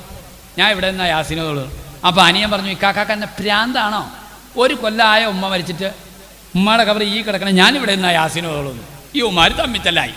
അവൻ പറഞ്ഞു ഞാനിവിടെ നിന്നാ യാസീനോളൂ, ഇവ പറഞ്ഞു ഞാനിവിടെ നിന്നാ യാസീനോളൂ. ആകെ തമ്മിത്തലായി. അപ്പം മൊല്ലാക്ക രണ്ടാമത്തെ അലേന്ന് പള്ളി പൂട്ടി ഇങ്ങനെ ഇറങ്ങി വരുവാ. അപ്പോൾ ജല്ലക്കകൾ നോക്കിപ്പോണ്ട് പള്ളിക്കാട്ടിൽ കിടന്നൊരു ഒച്ചയൊക്കെ ഉണ്ട്. ഇതെന്നെ ഉള്ള പള്ളിക്കാട്ടിൽ ഈ സമയത്ത് ഒച്ച. മൊല്ലാക്ക നേരെ അങ്ങോട്ട് ചെന്നു. എന്നടാ അവിടെ കിടന്ന് തർക്കമെന്ന് വെച്ചു. അല്ല, ഇക്കാക്ക പറഞ്ഞു ഈ കിടക്കണേ ഉമ്മാടെ കവറെന്ന്, ഞാൻ പറഞ്ഞു ഈ കിടക്കണേ ഉമ്മളെ. ഒരു വർഷം ആയിട്ടില്ല എന്ന് വിചാരിക്കണം. നമ്മുടെ പിള്ളേർ നമ്മുടെ കവറിങ് എന്തോരം കയറി വരും നിങ്ങളൊന്ന് ആലോചിച്ച് നോക്ക്. മഹാന്മാർ പറഞ്ഞു, നിങ്ങൾ മക്കളെ വളർത്തുന്ന മൂന്നാമത്തെ ലക്ഷ്യം കവറിൽ ഒരു തണുപ്പ് കിട്ടണം. അങ്ങനെ യുവമാർ പറഞ്ഞു, ഇവൻ പറഞ്ഞു ഈ കിടക്കണേ ഉമ്മാടെ കവർ, അവൻ പറഞ്ഞു ആ കിടക്കണേ ഉമ്മളെ. അപ്പോൾ മൊല്ലാക്ക പറഞ്ഞു, മുക്കറി പറഞ്ഞേ, എടാ ഹാമുക്ക് അത് രണ്ടും അല്ലാടാ ഉമ്മാടെ കവറ്, ദേ കിടക്കണേ ഉമ്മാടെ കവറ്. അങ്ങോട്ട് മാറി നിന്ന് മൊല്ലാക്കാക്ക് കവർ കിട്ടില്ല. കാരണം മൊല്ലാക്ക തലക്കിരി പൈസ മേടിച്ചേക്കണിയാ. മൊല്ലാക്കാക്ക് കൃത്യമായിട്ട് അറിയാം ഇന്നതാ ഉമ്മാടെ കവറെന്ന്. മൊല്ലാക്ക പറഞ്ഞു ദേ കിടക്കണേ ഉമ്മാടെ കവറ്, അങ്ങോട്ട് മാറി നിന്ന് യാസീന ആളാണ്. മഹാന്മാർ പറഞ്ഞു, മക്കളെ വളർത്തലിൻ്റെ മൂന്നാമത്തെ ലക്ഷ്യം എന്ന് അറിയോ? ഖബറിലൊരു തണുപ്പ് കിട്ടണം. നാലാമത് എന്തിനാ മക്കളെ വളർത്തുന്നത്? മഹാന്മാർ പറഞ്ഞു, നാലാമത് മക്കളെ വളർത്തുന്ന ഏറ്റവും പ്രഥമമായ ലക്ഷ്യം, അല്ലാഹുവേ 15.5 കോടി കിലോമീറ്റർ അപ്പുറം നിൽക്കുന്ന ചുട്ടുപൊള്ളുന്ന സൂര്യൻ അവിടെ ഉദിച്ചുയർന്നിട്ട് ടാറിട്ട റോട്ടിൽ നിന്ന് കാല് മെഴുകുതിരി പോലെ ഉരുകയാണ്. അങ്ങനെയുള്ള സൂര്യൻ നാളെ മഹ്ശറാ മൻസബിൽ ഒരു ചുട്ടച്ചാൽ മുകളിലേക്ക് വരുമ്പോൾ ഈ ഉമ്മയാണ് എൻ്റെ മദ്രസാ വിദ്യാഭ്യാസം തടുത്തത്, ഈ ഉമ്മയാണ് എൻ്റെ ദീനി വിദ്യാഭ്യാസം തടുത്തത്, ഈ ഉമ്മായും വാപ്പായുമാണ്. എടാ നിനക്ക് SSLCക്ക് ഒത്തിരി പഠിക്കാനുണ്ട്, +2 ഒത്തിരി പഠിക്കാനുണ്ട്, നീ മദ്രസയിൽ പോയത് മതിയുടെ പുള്ളേ, നീ ദീൻ പഠിച്ചത് മതിയുടെ പുള്ളേ, നീ അള്ളാഹനെ മനസ്സിലാക്കിയത് മതി, നിന്റെ മദ്രസ നിർത്തിക്കോ, നിനക്ക് ട്യൂഷന് പോകാനുണ്ട്, നിനക്ക് സ്കൂളിൽ ഒത്തിരി പഠിക്കാനുണ്ട്, ഹോം വർക്ക് ചെയ്യാനുണ്ട്. മദ്രസയെ പഠിപ്പിക്കുന്ന ഉസ്താദന്മാരുടെ തൊഴിലാണ്, അത് അവരുടെ അന്നത്തിന് വേണ്ടി ചെയ്യുന്ന ഇടപാടാണ്. എടാ മോനെ നിനക്ക് സ്കൂളിൽ ഒത്തിരി പഠിക്കാനുണ്ട്, അത്യാവശ്യമൊക്കെ ഇപ്പം നീ പഠിച്ചു. അപ്പോൾ ഉസ്താദ് പറഞ്ഞു, അല്ല അങ്ങനെ മദ്രസ നിർത്തല്ലേ, ആ പിള്ള കിഴക്കോട്ട് തിരിഞ്ഞെന്നാക്കി ഇരിക്കണേ. അതൊന്നും കുഴപ്പമില്ല ഉസ്താദ്, എങ്ങോട്ടെങ്കിലും ഒന്ന് തിരിഞ്ഞെന്ന് നിൽക്കിരിച്ചാൽ മതി, അതൊന്നൊരു വിഷയമല്ല ഉസ്താദ്. അല്ല ഈ പിള്ള റുക്കൂ ചെയ്യുമ്പോൾ എന്നാണ് ചാടിപ്പോയ സാധനം നോക്കണം മട്ടാ, അതൊന്നും വിഷയമല്ല ഉസ്താദ്, എങ്ങനെയെങ്കിലും ഒന്ന് കാണിച്ച് കൂട്ടിയാൽ മതി. നബി ഞങ്ങൾ പറഞ്ഞില്ലേ ഖിയാമത്ത് നാളാവുമ്പോൾ ദീനിയായ അറിവ് ഉയർത്തപ്പെടുന്നു. ശരിയത് എല്ലാ മദ്രസയിലും കുട്ടികൾ കൊഴിഞ്ഞുകൊണ്ടിരിക്കുകയാണ്, ദീനി വിദ്യാഭ്യാസം കിട്ടുന്നില്ല. എൻ്റെ പ്രിയപ്പെട്ട സഹോദരിമാരെ സഹോദരന്മാരെ, സൂറത്തുൽ അഹ്സാബ് നിങ്ങൾ പരിശോധിച്ച് നോക്ക്. ഈ ഉമ്മയും ബാപ്പയും കാരണമാണ് ഞങ്ങൾ വഴിപിഴച്ചു പോയത്.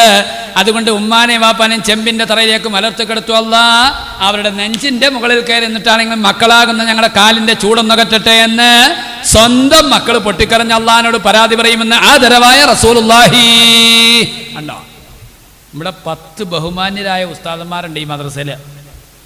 ഒരു പിള്ളേനെയും +2 സമസ്ത കേരള ഇസ്ലാമത വിദ്യാഭ്യാസ ബോർഡ് കുട്ടികളുടെ ചങ്ക് പഠിച്ച് നെഞ്ചു പഠിച്ച് പ്രായം മനസ്സിലാക്കി പക്വത മനസ്സിലാക്കി സ്കൂൾ സിലബസും കൂടി എടുത്ത് മുമ്പിൽ വെച്ചിട്ട് സിലബസ് തയ്യാറാക്കണേ. നിങ്ങളുടെ കുട്ടികൾ മദ്രസാ വിദ്യാഭ്യാസം നിർത്തിക്കളയാതെ ഓവർലോഡ് വരാതെ കൃത്യമായി മിടുക്കന്മാരായ വിദ്യാഭ്യാസ വിചക്ഷണരാണ് സമസ്ത കേരള ഇസ്ലാമത വിദ്യാഭ്യാസ ബോർഡിൻ്റെ പാഠപുസ്തകങ്ങൾ തയ്യാറാക്കുന്നത്. എനിക്ക് കൃത്യമായിട്ട് അറിയാം. അതുകൊണ്ട് +2 വരെ മദ്രസാ വിദ്യാഭ്യാസം കൊടുത്തില്ലെങ്കിൽ ഒരു നാൾ ഉമ്മ ഖേദിക്കേണ്ടി വരും, ഒരു നാൾ വാപ്പ ഖേദിക്കേണ്ടി വരും. കുടുംബത്തിൽ ഛിദ്രതയുണ്ടാകും, കുടുംബത്തിൽ ഭിന്നതയുണ്ടാകും. ഉമ്മാനെ അനുസരിക്കാത്ത മക്കൾ പെരുകി വരും, വാപ്പാനെ അനുസരിക്കാത്ത മക്കൾ പെരുകി വരും. കല്യാണം കഴിച്ചാൽ ഭാര്യയെ അംഗീകരിക്കാത്ത ഭർത്താവിനെ മനസ്സിലാക്കാത്ത മക്കൾ പെരുകി വരും. മദ്രസാ വിദ്യാഭ്യാസം കൊടുക്കേണ്ട സമയത്ത് കൊടുത്തോ, ദീനി വിദ്യാഭ്യാസം കൊടുക്കേണ്ട സമയത്ത് കൊടുത്തില്ല എങ്കിലുണ്ടല്ലോ ഇടങ്ങേറായി പോകും. അതുകൊണ്ട് ആഖിറത്തിൽ ഗുണം കിട്ടണം. നാലാമത് മക്കളെ വളർത്തേണ്ട ഉദ്ദേശം എന്നാണ്, ആഖിറത്തിൽ ഗുണം കിട്ടണം. ആഖിറത്തിൽ ഗുണം കിട്ടണമെങ്കിൽ അല്ലാഹുവേ റബ്ബനാ ആതിഹിം ദുഅഫൈനി മിനൽ അദാബ്, എനിക്ക് വഴിവഴച്ചതിൻ്റെ പേരിൽ തരാമണ ശിക്ഷയാണ്, അതിൻ്റെ ഇരട്ടി ശിക്ഷ എൻ്റെ ഉമ്മാക്കും ബാപ്പാക്കും കൊടുക്കണമെന്ന് സ്വന്തം മക്കൾ അല്ലാഹുവിനോട് പരാതി പറയുമെന്ന് സൂറത്തുൽ അഹ്സാബ് സാക്ഷ്യപ്പെടുത്തുന്നുവെങ്കിൽ എൻ്റെ പ്രിയപ്പെട്ട സഹോദരിമാരെ, കുടുംബത്തിൽ ക്ഷീണമുണ്ടാകാതെ, കുടുംബത്തിൽ പ്രശ്നങ്ങളുണ്ടാകാതെ മക്കൾ നല്ല വഴിക്ക് വന്നോ ദീനി വിദ്യാഭ്യാസം കൊടുക്കുന്നതാണ്. ഇവിടുത്തെ ഉസ്താദന്മാരൊക്കെ മിടുക്കന്മാരായ ഉസ്താദന്മാരാ, വർഷങ്ങളോളം തഴക്കവും വഴക്കമുള്ള ഉസ്താദന്മാരാ. എന്നാൽ അങ്ങനത്തെ ഉസ്താദന്മാരെ ഇപ്പം കിട്ടാനില്ല, അതല്ല ഇപ്പം ഇടങ്ങേറ്. എന്തോ ഇപ്പം ഇന്നാളിപ്പോൾ കോട്ടയം ജില്ലയിലെ ഒരു സ്ഥലത്ത് എന്നെ വിളിച്ചു ഒരു ഉസ്താദിനെ തരാമോ എന്ന് ചോദിച്ചു. ഞാൻ ഉസ്താദിനെ ഇവിടെ നിന്ന് പറഞ്ഞു വിട്ട് കഴിഞ്ഞപ്പോൾ അവിടെ ചെന്നപ്പോൾ ഉസ്താദിനോട് കമ്മിറ്റിക്കാർ ചോദിച്ചു എന്നാ ശമ്പളം ഉദ്ദേശിക്കുന്നത്? 25,000 രൂപ തന്നേക്കാൻ പറഞ്ഞു. 25,000 രൂപ ഉസ്താദന്മാർക്ക് ശമ്പളമോ? ഇതിന് നിങ്ങൾക്ക് വട്ടം വല്ലോണ്ട്? 25,000 ആണെങ്കിൽ ഞാൻ നിൽക്കണോളൂ എന്ന് പറഞ്ഞു. ഇപ്പോൾ സമസ്ത കേരളയും ദക്ഷിണ കേരളയും എല്ലാ വിദ്യാഭ്യാസ ബോർഡും കൂടി ഒരു സർവേ നടത്തുന്നുണ്ട്. 4000 ഉസ്താദുമാർ ഈ രാജ്യം വിട്ടുപോയി. എന്നാ കാരണം എന്നറിയോ? ജീവിതത്തിൻ്റെ രണ്ടറ്റം മുട്ടിക്കാൻ കഴിയണില്ല. അരിക്ക് വല്ലയിടത്തിനും വിലക്കുറവുണ്ടോ? വെളുത്തുള്ളിക്ക് രൂപ 375 അല്ലേ? പോത്തിറച്ചി രൂപ 170. 70 എവിടെ? 170 അരക്കിലോയേ? അരക്കിലോ 1 കിലോക്ക് 350 എന്നുള്ളത് ആർക്കറിയാലും വേണത്. 4000 ഉസ്താദുമാർ രാജ്യം വിട്ടുപോയി. ഗൾഫിലാ. നല്ല ഖുർആൻ പഠിപ്പിക്കേണ്ട, ദീൻ പഠിപ്പിക്കേണ്ട, മയ്യത്തിൻ്റെ ദുആ പഠിപ്പിക്കേണ്ട, അള്ളാഹുവിൻ്റെ ദീൻ പഠിപ്പിക്കേണ്ട ഉസ്താദ് ഇല്ല. നല്ല മൊയ്ലാക്കന്മാരെ കിട്ടാനില്ല. ഒക്കെ ഗൾഫിലേക്ക് പറന്നുപോയി. അപ്പോൾ ഉള്ള അധ്യാപകരെ നമ്മൾ മുതലാക്കിയെടുക്കുക എന്നുള്ളതാണ് പിന്നെ അവിടുത്തെ ബുദ്ധി. അൽഹംദുലില്ലാ നമ്മുടെ ഈ മഹലിൻ്റെ കീഴിൽ 10-12 ഉസ്താദന്മാരുണ്ട്. അള്ളാഹു തആല അവർക്ക് ദീർഘായുസ്സും ആഫിയത്തൊക്കെ നൽകി അനുഗ്രഹിക്കുമാറാകട്ടെ. മക്കളെ ദീനി വിദ്യാഭ്യാസം കൊടുക്കുന്നതിൽ അവരുടെ പങ്ക് ചെറുതല്ല സഹോദരന്മാരെ. അപ്പോൾ ഞാൻ പറഞ്ഞു വന്നത്, മക്കളെ വളർത്തുന്ന മഹാന്മാർ പറഞ്ഞു 4 അടിസ്ഥാനപരമായ ലക്ഷ്യങ്ങളാണ്. ഒരു പുള്ള ഉമർ റളിയല്ലാഹു ഇങ്ങനെ വീട്ടിലിരിക്കുമ്പോൾ ഒരു പുള്ള വാപ്പയുടെ കൈയും പിടിച്ചുകൊണ്ട്, ഒരു പുള്ളയുടെ കൈയും പിടിച്ചുകൊണ്ട് വാപ്പ ഇങ്ങനെ കയറി വന്നു. വാപ്പ കയറി വന്നിട്ട് ഉമർ തങ്ങളോട് പറഞ്ഞു, ഉമർ തങ്ങളെ എനിക്കൊരു കാര്യം പറയാണ്ട്. എന്നടാവേ? ഈ പുള്ള എന്നെ എപ്പോഴും മാന്തിപ്പറിക്കുകയാണ്, ഉപദ്രവിക്കുകയാണ്, കളിയാക്കുകയാണ്, ഇടിക്കുകയാണ്, കുത്തുകയാണ്. ഉമർ റളിയല്ലാഹു മോനെ വിളിച്ചിട്ട് വെച്ചു, ഓടാ നീ വാപ്പാനെ ഉപദ്രവിക്കാറുണ്ടോ? താടക്കെട്ട് തട്ടാറുണ്ടോ? കൊങ്ങ പിടിച്ച് വെക്കാറുണ്ടോ? തല പിടിച്ച് തിക്കിട്ട് ഇടിക്കാറുണ്ടോ? നീ ആവശ്യമില്ലാത്ത പറയാറുണ്ടോ? മോനപ്പോൾ കരയാൻ തുടങ്ങി. ഉമർ തങ്ങൾ പറഞ്ഞു, മോനെ അതൊന്നും ചെയ്യരുത്, നിൻ്റെ വാപ്പായാണ്, നിൻ്റെ പൊന്നുപ്പയാണ്, നീ ഇടിക്കാൻ പാടില്ല, കുത്താൻ പാടില്ല, നീ ഉപദ്രവിക്കാൻ പാടില്ല എന്നൊക്കെ പറഞ്ഞ് കൊച്ചിനെ ഉപദേശിച്ച് നല്ല ഉപദേശമൊക്കെ കൊടുത്തിട്ട് വാപ്പായും മോനും കൂടി അങ്ങോട്ട് തിരിച്ചുപോയി. ഒരു 100 മീറ്റർ അങ്ങോട്ട് ചെന്നപ്പോൾ ഉണ്ട് വാപ്പാടെ കൈ കൊച്ചിങ്ങനെ അങ്ങോട്ട് വിടിച്ചിട്ട് നേരെ ഉമർ ബിൻ ഖത്താബ് റളിയല്ലാഹുവിൻ്റെ അടുക്കലേക്ക് വന്നു. എന്നിട്ട് പറഞ്ഞു, ഉമർ തങ്ങളെ നിങ്ങൾ എന്നെ വല്ലാതെ ഉപദേശിച്ചില്ല, വാപ്പാനെ നോക്കണു കേട്ടോ, വാപ്പാനെ ആക്രി കച്ചവടം ചെയ്യുമ്പോൾ ചെയ്യരുത് കേട്ടോ, വാപ്പാനെ ഇടിക്കരുത് കുത്തരുതെന്നൊക്കെ പറഞ്ഞില്ലേ, അതൊക്കെ ഞാൻ കേൾക്കാം. പക്ഷേ എനിക്കൊരു ചോദ്യം ചോദിക്കാനുണ്ട് ഉമർ തങ്ങളെ. എൻ്റെ വാപ്പാക്ക് എന്നോട് വല്ല കടപ്പാടുണ്ടോ? എൻ്റെ ഉമ്മാക്ക് എന്നോട് വല്ല കടപ്പാടുണ്ടോ? എൻ്റെ വാപ്പ എന്ന് പറയുന്ന ഈ മനുഷ്യർക്ക് എന്നോട് വല്ല ബാധ്യതയുമുണ്ടോ? വഴിയിലേക്കുന്ന ഉമർ തങ്ങൾ, വഴിയിലേക്കുന്ന മനുഷ്യനെ ഉമർ തങ്ങൾ ഇങ്ങനെ തിരിച്ചു വിളിച്ചു, ഇങ്ങോട്ട് വന്നിടാവെന്ന് പറഞ്ഞു. ഈ കൊച്ചു വല്ലാത്തൊരു ചോദ്യമേ ചോദിച്ചേ അല്ലേ? എന്നിട്ട് മോനെ അടുത്തേട്ട് വിളിച്ചിട്ട്, മോനെ നിൻ്റെ പേരെന്നടാന്ന് ചോദിച്ചു. പേരെന്നാന്ന് ചോദിച്ചപ്പോൾ ഈ കൊച്ചു നുളോളി അങ്ങോട്ട് വർദ്ധിപ്പിക്കാൻ തുടങ്ങി, കരച്ചിൽ വർദ്ധിപ്പിക്കാൻ തുടങ്ങി. നീ കരയില്ല മോനെ, നിൻ്റെ ഉമ്മ ആരടാന്ന് ചോദിച്ചു. ഉമ്മ ആരാന്ന് ചോദിച്ചപ്പോൾ വീണ്ടും തുടങ്ങി ആ പിള്ളക്ക് കരച്ചിൽ. അവസാനം ചോദിച്ചു, നീ ഖുർആൻ പഠിച്ചിട്ടുണ്ടോ? നീ മദ്രസയിൽ പോയിട്ടുണ്ടോ? നിനക്ക് ദീനീ വിദ്യാഭ്യാസം കിട്ടിയിട്ടുണ്ടോ? ഇത് പറഞ്ഞപ്പോൾ ആ കൊച്ചു ഏങ്ങലടിച്ച് അങ്ങോട്ട് കരയാൻ തുടങ്ങി. എന്നിട്ട് ചോദിച്ചു, മോനെ നിൻ്റെ പേരെന്നടാന്ന് ചോദിച്ചു. പേര് ചോദിച്ചപ്പോൾ ഇവൻ പറഞ്ഞു, ഇസ്മി ജുഅൽ, എൻ്റെ പേര് ജുഅൽ എന്നാണ്. എന്താ ജുഅൽ എന്ന് പറഞ്ഞു കഴിഞ്ഞാൽ ഭയങ്കര വണ്ടിനാണ് ജുഅൽ എന്ന് പറഞ്ഞത്. 40 വർഷം പ്രായമുള്ള തെങ്ങിലേക്ക് വണ്ടി കയറി എന്താ, അത് അവിടെ നിന്ന് കൂടടച്ചു പോകും. കൊലക്കാരായ വാഴയിലേക്ക് വണ്ടി കയറിയാൽ എന്താ അവസ്ഥ? ആ വാഴക്കൂമ്പ് കുളഞ്ഞു പോകും, പിന്നെ വാഴ ഉണ്ടാവൂല, വാഴക്ക ഉണ്ടാവൂല. നമ്മുടെ ചെവിയിലേക്ക് രാത്രി ഒരു വണ്ട് പോയാൽ എന്താ നമ്മുടെ അവസ്ഥ? നമുക്ക് ഉറക്കമില്ല. ഇതുപോലെ ഉപദ്രവിക്കുന്ന സാധനത്തിന്റെ പേരാണ് ജുഅൽ, വണ്ട്. ആ പേരാണ് ഈ പുള്ളക്ക് ഇട്ടേക്കണേ. അപ്പോൾ ഈ പുള്ള ഇങ്ങനെ വാപ്പാനെ മാന്തിപ്പറിക്കാൻ തുടങ്ങും, പിച്ചിപ്പറിക്കാൻ തുടങ്ങും, തലയെ പിടിച്ച് മാന്തും, കളിയാക്കും, ഇടങ്ങേറാക്കും.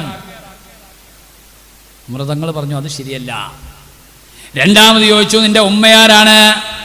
ഉടനെ തന്നെ ആ കുട്ടി പറഞ്ഞു, എൻ്റെ ഉമ്മ എന്ന് പറഞ്ഞാൽ ദക്ഷിണാഫ്രിക്കയിൽ നിന്ന് പണ്ട് അടിമ സ്ത്രീകളെ കൊണ്ടുവരാറുണ്ട്. മദീനയിൽ അടിമ സ്ത്രീകളെ കൊണ്ടുവന്നിട്ട് സംയോഗത്തിലൂടെ ഉണ്ടാകുന്ന മക്കളുണ്ട്, ആ കൂട്ടത്തിൽപ്പെട്ടതാണ് എൻ്റെ ഉമ്മ. ഒരു തെക്കും വടക്കും അറിയാൻ പാടില്ല, തെറി അല്ലാതെ വായിന്ന് ചാടൂല, ഒരു സംസ്കാരമില്ലാത്ത തള്ളയാണ് എൻ്റെ തള്ള. ഉടനെ ഉമർ തങ്ങൾ പറഞ്ഞു, ഒരു വാപ്പ എന്നുള്ളവരൊക്കെ കുട്ടിയോട്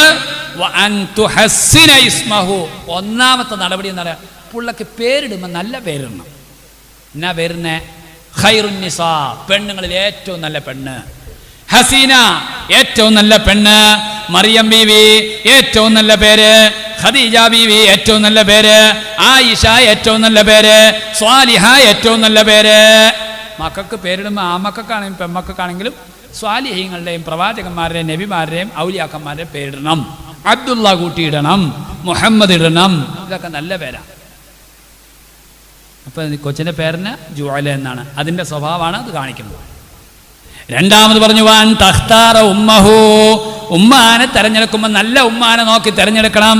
ആരാ നിന്റെ ഉമ്മ എന്ന് ചോദിച്ചപ്പോൾ അന്ന് ദക്ഷിണാഫ്രിക്കയിൽ നിന്ന് കൊണ്ടുവന്ന അടിമ സ്ത്രീയാണ് എൻ്റെ ഉമ്മ. ഒരു സംസ്കാരമില്ല. കല്യാണം കഴിക്കാൻ വേണം ആൾ തീരുമാനിക്കണം. എനിക്കൊരു പുള്ള ഉണ്ടാകാനുള്ള ആ പുള്ളയ്ക്ക് അലിഫുബാ പറഞ്ഞു കൊടുക്കാനുള്ളതാണ്. ആ പുള്ളയ്ക്ക് ഡാ ബാങ്ക് കൊടുക്കുന്നു, ഇതാ നീ ബാങ്ക് കൊടുക്കുന്നതുകൊണ്ട് മിണ്ടാതിരിക്കെ, വാട്സപ്പ് ഓഫാക്ക്, TV ഓഫ് ചെയ്യ്, അള്ളാഹുവിൻ്റെ പരിശുദ്ധമായ ബാങ്കിനെ നീ ബഹുമാനിക്ക്. ഇത് പറഞ്ഞു കൊടുക്കേണ്ട ആളാ ഉമ്മ. അതുപോലത്തെ ഉമ്മാനെ നോക്കി സാലിഹത്തായ പെണ്ണിനെ നോക്കി കെട്ടണം. അതുണ്ടായില്ല അവിടെ. മൂന്നാമത് ചോദിച്ചു, നീ ഖുർആൻ പഠിച്ചിട്ടുണ്ടോ? ആ കൊച്ചു പറഞ്ഞു വമാ അല്ലമനി ആയത്തൻ മിൻ ആയാത്തില്ലാ, ഒരു മുറി ആയത്തെന്നല്ല, ഒരു ഫുൾ ആയത്തെന്നല്ല, ഖുർആൻ ഞാൻ കണ്ടിട്ടേ ഇല്ല. ഒരു മുറി ആയത്ത് പോലും എൻ്റെ വാപ്പ എന്നെ പഠിപ്പിച്ചിട്ടില്ല. ഉണ്ടോ? ഉടനെ ഉമർ പറഞ്ഞു ഫഹ്റുജ്, കടക്കടാ വീട്ടിൽ നിന്ന്. ഇന്നക്കലാ തലൂമന്നെ ഇല്ലാ നഫ്സക, നീ നിന്നെ തന്നെ അല്ലാണ്ട് കുറ്റം പറയണ്ട. കാരണം കുഴപ്പം നിന്റെ ഇല്ല. നീ പിള്ളേനെ ഓതാൻ വിട്ടിട്ടില്ല, നീ പിള്ളേനെ മദ്രസയിൽ വിട്ടിട്ടില്ല, നീ ദീൻ പഠിപ്പിച്ചിട്ടില്ല. അമ്മായി വാപ്പായിനെ അനുസരിക്കോ പിള്ള? നിങ്ങളൊന്ന് ആലോചിച്ച് നോക്ക്. എത്ര മണിക്കാരത്തിൻ്റെ? ഓക്കെ. അതുകൊണ്ട് സഹോദരിമാരെ, നിങ്ങൾക്ക് നല്ല മക്കൾ വേണോ? നല്ല ഭർത്താക്കന്മാർ നിങ്ങളെ പെൺമക്കൾക്ക് വേണോ? നിങ്ങളുടെ ആ മക്കൾക്ക് നല്ല ഭാര്യമാർ വേണം. മദ്രസയിലേക്ക് വിട്. ഒരു കുട്ടി സ്കൂൾ വിട്ടിട്ട് വന്നു കഴിഞ്ഞാൽ ഉമ്മാക്ക് എന്നാ വെപ്രാളറിയും. ഉമ്മ 4 മണിക്ക് ഗ്യാസിൽ ചായ വെച്ചേക്കുമായിരിക്കും. ഉമ്മ ഓടി ചെന്ന് ബാഗ് ഇങ്ങോട്ട് വലിച്ചെറിക്കും. മുറ്റത്തേക്ക് കൊച്ചു കയറി വരുമ്പോൾ തന്നെ എൻ്റെ ബാഗ് അങ്ങോട്ട് തുറക്കും. എന്നെ ഡയറി എടുക്കും. എടാ ഇന്ന് സാറ് എന്നൊക്കെയാണ് എഴുതാൻ പറഞ്ഞേക്കണേ, ഏതൊക്കെയാണ് വായിക്കാൻ പറഞ്ഞേക്കണേ, എന്നൊക്കെയാണ് ഹോംവർക്ക് ചെയ്യാൻ പറഞ്ഞേക്കണേ, എന്തൊക്കെയാണ് പഠിച്ചുകൊണ്ടില്ലാൻ പറഞ്ഞേക്കണേ, ഏതൊക്കെ പടം വരയ്ക്കാം. ഉമ്മാക്ക് എന്നാ വെപ്രാള. എനിക്ക് ഒരു കൊച്ചു മദ്രസ വിട്ടിട്ട് അങ്ങോട്ട് കയറി പറ്റേ. ഈ പെണ്ണുങ്ങൾ നിന്നോടത്തി നനങ്ങുമോ? ഇന്ന് എന്നാണ് അവസ്ഥ പഠിപ്പിച്ച? ഉമ്മാനെ തല്ലാനാണോ പഠിപ്പിച്ച? വാപ്പനെ കൊല്ലാനാണോ പഠിപ്പിച്ച? ഏത് ഇവിടുത്തെ പെണ്ണുങ്ങളെ പറ്റി അല്ലാട്ട് പറയണേ. എൻ്റെ നാട്ടിലെ ഇവിടുത്തെ പെണ്ണുങ്ങളെ അത്ര നല്ല പെണ്ണുങ്ങളെ ലോകത്ത് ഞാൻ കണ്ടിട്ടില്ല. എൻ്റെ നാട്ടിലെ പെണ്ണുങ്ങളെ പറ്റി പറയണേ. ഇന്ന് ഏത് ദ്വായാണ് ഉസ്താദ് മദ്രസയെ പഠിപ്പിച്ച? ഉമ്മാനെ തല്ലാനാണോ പഠിപ്പിച്ച? വാപ്പനെ കൊല്ലാനാ? എൻ്റെ പ്രിയപ്പെട്ട സഹോദരിമാരെ, നിങ്ങൾ ചോദിക്കണം. ഇങ്ങനെ മക്കളെ ദീനനുസരിച്ച് വളർത്തിക്കഴിഞ്ഞാൽ നിങ്ങളുടെ കുടുംബത്തിൽ ഐശ്വര്യമുണ്ടാകും, സമാധാനമുണ്ടാകും, കുടുംബത്തിൽ സ്നേഹമുണ്ടാകും. ഇപ്പം ഇതൊക്കെ പറയാൻ സമയമില്ലല്ലോ. കുടുംബ ബന്ധം, ഉമ്മായും വാപ്പായും തമ്മിലുള്ള ബന്ധം, ഭാര്യയും ഭർത്താവും തമ്മിലുള്ള ബന്ധം, വാപ്പായും മക്കളും തമ്മിലുള്ള ബന്ധം, മരുമോളും അമ്മായിയും തമ്മിലുള്ള ബന്ധം, കൊച്ചാപ്പായും മൂത്താപ്പായും തമ്മിലുള്ള ബന്ധം, മൂത്താപ്പായും അനിയനും തമ്മിലുള്ള ബന്ധം, ഇതൊന്നും പറഞ്ഞിട്ടില്ല. ഞാൻ വടിയൊടിക്കാൻ പോയിട്ടുള്ളൂ, തല്ല് തുടങ്ങിയിട്ടില്ല. എനിക്കറിയാം നിങ്ങൾക്ക് നല്ലോണം വിശക്കുന്നുണ്ടെന്നും നിങ്ങളുടെ സാഹചര്യം പ്രതികൂലമാണെന്നൊക്കെ അറിയാം. ഇൻഷാ അല്ലാഹ് ഇന്ന് ഒരു മഴ പെയ്തു പോയി, അതൊന്നും നിങ്ങൾ പേടിക്കണ്ട. അതൊക്കെ അള്ളാഹുവിൻ്റെ റഹ്മത്തും അള്ളാഹുവിൻ്റെ കലാകദറുമാണ്. അതങ്ങനെ നടക്കും ഇൻഷാ അല്ലാഹ്. വേറൊരു സാഹചര്യത്തിൽ വിശദമായി സംസാരിക്കാമെന്ന് വാക്ക് തരികയാണ്. അവർക്ക് ഭക്ഷണമില്ലേ? എല്ലാവർക്കും ഭക്ഷണമുണ്ട്. അപ്പം അതുകൊണ്ട് സഹോദരിമാരെ, കുടുംബ ബന്ധത്തിൻ്റെ ABCD പോലും നമ്മൾ എത്തിയിട്ടില്ല. ഓരോന്നും സ്റ്റെപ്പ് ബൈ സ്റ്റെപ്പായിട്ട് ഇൻഷാ അല്ലാഹ് നമുക്ക് ചർച്ച ചെയ്യേണ്ടതുണ്ട്, പഠിക്കേണ്ടതുണ്ട്, പരിഹരിക്കേണ്ടതുണ്ട്. കാരണം ഈ ഉമ്മത്തിൻ്റെ മക്കൾ ഇന്ന് ധാരാളം പേര് ഡൈവോഴ്സിൻ്റെ വക്കിലാണ്. നിങ്ങൾ കണ്ടില്ലേ തൊടുപുഴയിൽ കഴിഞ്ഞ വർഷത്തിൻ്റെ മുമ്പത്തെ വർഷം ഞാൻ അറഫയിലിരിക്കുമ്പോൾ വല്യാപ്പ സ്വന്തം മകനെയും മരുമകളെയും 2 പിള്ളേരെയും വീടിൻ്റെ അകത്തിട്ട് പൂട്ടി. ഇന്നും ആ വീട് നിങ്ങൾക്ക് ചെന്ന് കാണാം. പൈപ്പ് മുഴുവൻ ഓഫ് ചെയ്തു, വാട്ടർ കണക്ഷൻ കട്ട് ചെയ്തു, മെയിൻ സ്വിച്ച് ഓഫ് ചെയ്തു, കറണ്ട് ഓഫ് ചെയ്തു. എന്നിട്ട് വാതിലിൻ്റെ അടിയിലൂടെ പെട്രോൾ അകത്തേക്ക് ചീറ്റിച്ചു, തീയിട്ടു. 4 മൃതദേഹങ്ങൾ, 4 മയ്യത്തുകൾ. സ്വന്തം മകൻ, മകൻ്റെ ഭാര്യ, 2 മക്കൾ പച്ചയ്ക്ക് വെന്തുരുകിയുള്ള മനുഷ്യൻ. ആ മനുഷ്യൻ ഇന്ന് ജയിലിലാണ്. 70 വയസ്സുമുണ്ട്. കഴിഞ്ഞ മുമ്പത്തെ വർഷം ഞാൻ ഹജ്ജിലെ അറഫയിൽ നിൽക്കുമ്പോഴാണ് തൊടുപുഴയിൽ ആൾക്കല്ല എന്ന് പറയുന്ന സ്ഥലത്ത്, ഇന്നും നിങ്ങൾക്കറിയാം, ആ വീട് കത്തി കരിമ്പലായി ഇങ്ങനെ നിൽക്കുന്നു. ഇപ്പോഴും കാണാം. സ്വന്തം മകനെയും മരുമകളെയും 2 കൊച്ചുങ്ങളെയും വീടിൻ്റെ അകത്തിട്ട് പൂട്ടിയിട്ട് വാട്ടർ കണക്ഷൻ കട്ട് ചെയ്തു. അതുപോലെ കക്കൂസിലേക്കുള്ള പൈപ്പിലെ വെള്ളം തീർത്തു വച്ചു. അതുപോലെ തന്നെ ബാത്റൂമിലെ വെള്ളം തീർത്തു വച്ചു. എല്ലാ നിലയിലുള്ള കറണ്ട് കണക്ഷനും കട്ട് ചെയ്തു, വാട്ടർ കണക്ഷൻ കട്ട് ചെയ്തു. രക്ഷപ്പെടാനുള്ള മുഴുവൻ പഴുതും അടച്ചിട്ട് വാതിലിൻ്റെ വെളിയിൽ നിന്ന് വാതിൽ പൂട്ടിയിട്ട് അകത്തേക്ക് പെട്രോൾ ഒഴിച്ച് വീട് മുഴുവനും കത്തിച്ച് 4 മയ്യത്തുകൾ സെക്കൻഡുകൾക്കകം അവിടെ ചാമ്പലായി തീർന്നു. ഒന്ന് ആലോചിച്ച് നോക്കേ. സ്വന്തം ബാപ്പയാണ് ചെയ്തത്. ഇന്നും നിങ്ങൾക്ക് തൊടുപുഴയിൽ ആൾക്കല്ല എന്ന് പറയുന്ന സ്ഥലത്ത് എന്നാൽ ആ വീട് ഇപ്പോഴും അതുപോലെ ഇപ്പുണ്ട്. 2 വർഷം കഴിഞ്ഞു. ഇതാണ് അത് മുസ്ലിമീങ്ങളാണ്. ഇതാണ് നമ്മുടെ കുടുംബത്തിൻ്റെ അവസ്ഥയെങ്കിൽ എൻ്റെ പ്രിയപ്പെട്ട സഹോദരിമാരെ, സഹോദരന്മാരെ, കുടുംബബന്ധം നന്നാക്കാനും മെച്ചപ്പെടുത്താനും നമ്മുടെ മനസ്സുകൾ ഒന്നാകാനും ധാരാളം നമ്മൾ പഠിക്കേണ്ടതുണ്ട്, മുന്നേറേണ്ടതുണ്ട്. അല്ലാഹു തആല സമാധാനമുള്ള സന്തോഷമുള്ള നല്ല കുടുംബജീവിതം നമുക്ക് നൽകി അനുഗ്രഹിക്കുമാറാകട്ടെ. അൽഹംദുലില്ലാഹ്, വളരെ സന്തോഷത്തോടു കൂടി പറയട്ടെ, പല മഹല്ലുകളിലും കുടുംബജീവിതം ഭദ്രമാക്കാൻ, അതുപോലെ പ്രീമാറ്റൽ കോഴ്സുകൾ, അതുപോലെ കുടുംബജീവിതത്തിലെ പ്രശ്നങ്ങൾ പരിഹരിക്കാനുള്ള സമിതികൾ, ഇങ്ങനെ പല നിലയിലുള്ള ചുവടൊരുക്കങ്ങളും മുന്നൊരുക്കങ്ങളും പല മഹല്ലുകളിലും ഉണ്ടാകുന്നു എന്നുള്ളത് വളരെയധികം ആശാവഹമാണ്. അൽഹംദുലില്ലാഹ്, ആ നിലയ്ക്ക് നമ്മുടെ ബുദ്ധിമാനായിരിക്കുന്ന ബഹുമാനപ്പെട്ട സഹൽ ഫൈസി ഉസ്താദും കമ്മിറ്റി മാനേജ്മെൻറ്റ് ഭാരവാഹികളൊക്കെ അത്തരണത്തിൽ ചിന്തിക്കുന്നത് നിങ്ങളുടെ മഹലിൻ്റെ ഉയർച്ചയുടെ വളർച്ചയുടെ ഒരു അടയാളമാണ് എന്ന് ഇത്തരണത്തിൽ ഓർമ്മിപ്പിച്ചുകൊണ്ട് അല്ലാഹു സുബ്ഹാനഹു വ തആല നാമേയും നമ്മളാക്കിയ നമ്മുടെ കാരണവന്മാരെയും, നമ്മുടെ മാതാപിതാക്കൾ, നമ്മുടെ ഉസ്താദുമാർ, നമ്മുടെ കൂട്ടുകുടുംബാദികൾ, നമ്മുടെ അയൽവാസികൾ, നമ്മുടെ ഗുണത്തിന് വേണ്ടി ഉപദേശം തന്നവർ, നമ്മുടെ ഉയർച്ചയിൽ ആഗ്രഹിക്കുന്നവർ എല്ലാവരെയും അല്ലാഹു തആല സന്തോഷത്തോടുകൂടി കാലാകാലം ജന്നാത്തുൽ ഫിർദൗസിൽ ഒരുമിച്ച് കൂട്ടി അനുഗ്രഹിക്കുമാറാകട്ടെ. ആത്മാർത്ഥമായി ദുആ ചെയ്യുന്നതിനോടൊപ്പം ഈ പരിശുദ്ധമായ വെള്ളിയാഴ്ച രാവിനെ സാക്ഷി നിർത്തിക്കൊണ്ട് ഈ പരിശുദ്ധമായ വെള്ളിയാഴ്ച രാവിൽ അള്ളാഹുവിൻ്റെ പരിശുദ്ധമായ റഹ്മത്തിൻ്റെ മലക്കുകൾ ഇറങ്ങുന്ന ഈ സമയത്ത് അല്ലാഹു തആല നമ്മളെല്ലാവരെയും കണ്ണീര് കുടിക്കുന്ന ഒരു അസുഖവും വരുത്താതെ നമ്മളെ ചീഞ്ഞു നാറുന്ന അസുഖങ്ങളിൽ നിന്നും, ക്യാൻസറിൽ നിന്നും, എയ്ഡ്സിൽ നിന്നും, വണ്ടി ആക്സിഡന്റിൽ നിന്നും, അപകട മരണങ്ങളിൽ നിന്നും, ഈമാനില്ലാത്ത മരണങ്ങളിൽ നിന്നും നമ്മളെയും നമ്മുടെ ഭാര്യ ഭർത്താക്കന്മാരെയും നമ്മുടെ കുഞ്ഞുങ്ങളെയും നമ്മുടെ തലമുറയെയും നമ്മുടെ മാതാപിതാക്കളെയും വേണ്ടപ്പെട്ടവരെയും അല്ലാഹു തആല എല്ലാ നിലയ്ക്കും ഹിഫാളത്ത് നൽകി അനുഗ്രഹിക്കുമാറാകട്ടെ. അൽഹംദുലില്ലാഹി റബ്ബിൽ ആലമീൻ ഹംദൻ യുവാഫി നിഅമഹു വയകാഫി മസീദ. അല്ലാഹുമ്മ സ്വല്ലി അലാ സയ്യിദിനാ മുഹമ്മദിൻ വഅലാ ആലി സയ്യിദിനാ വമൗലാനാ മുഹമ്മദ്. റഹ്മാനായ റബ്ബേ, റഹീമായ അല്ലാഹ്, കരുണക്കടലായ നാഥ, വിട്ടുവീഴ്ചയുള്ള അല്ലാഹുവെ, ഞങ്ങളെല്ലാവരെയും നീ കബൂലാക്കണേ അല്ലാ.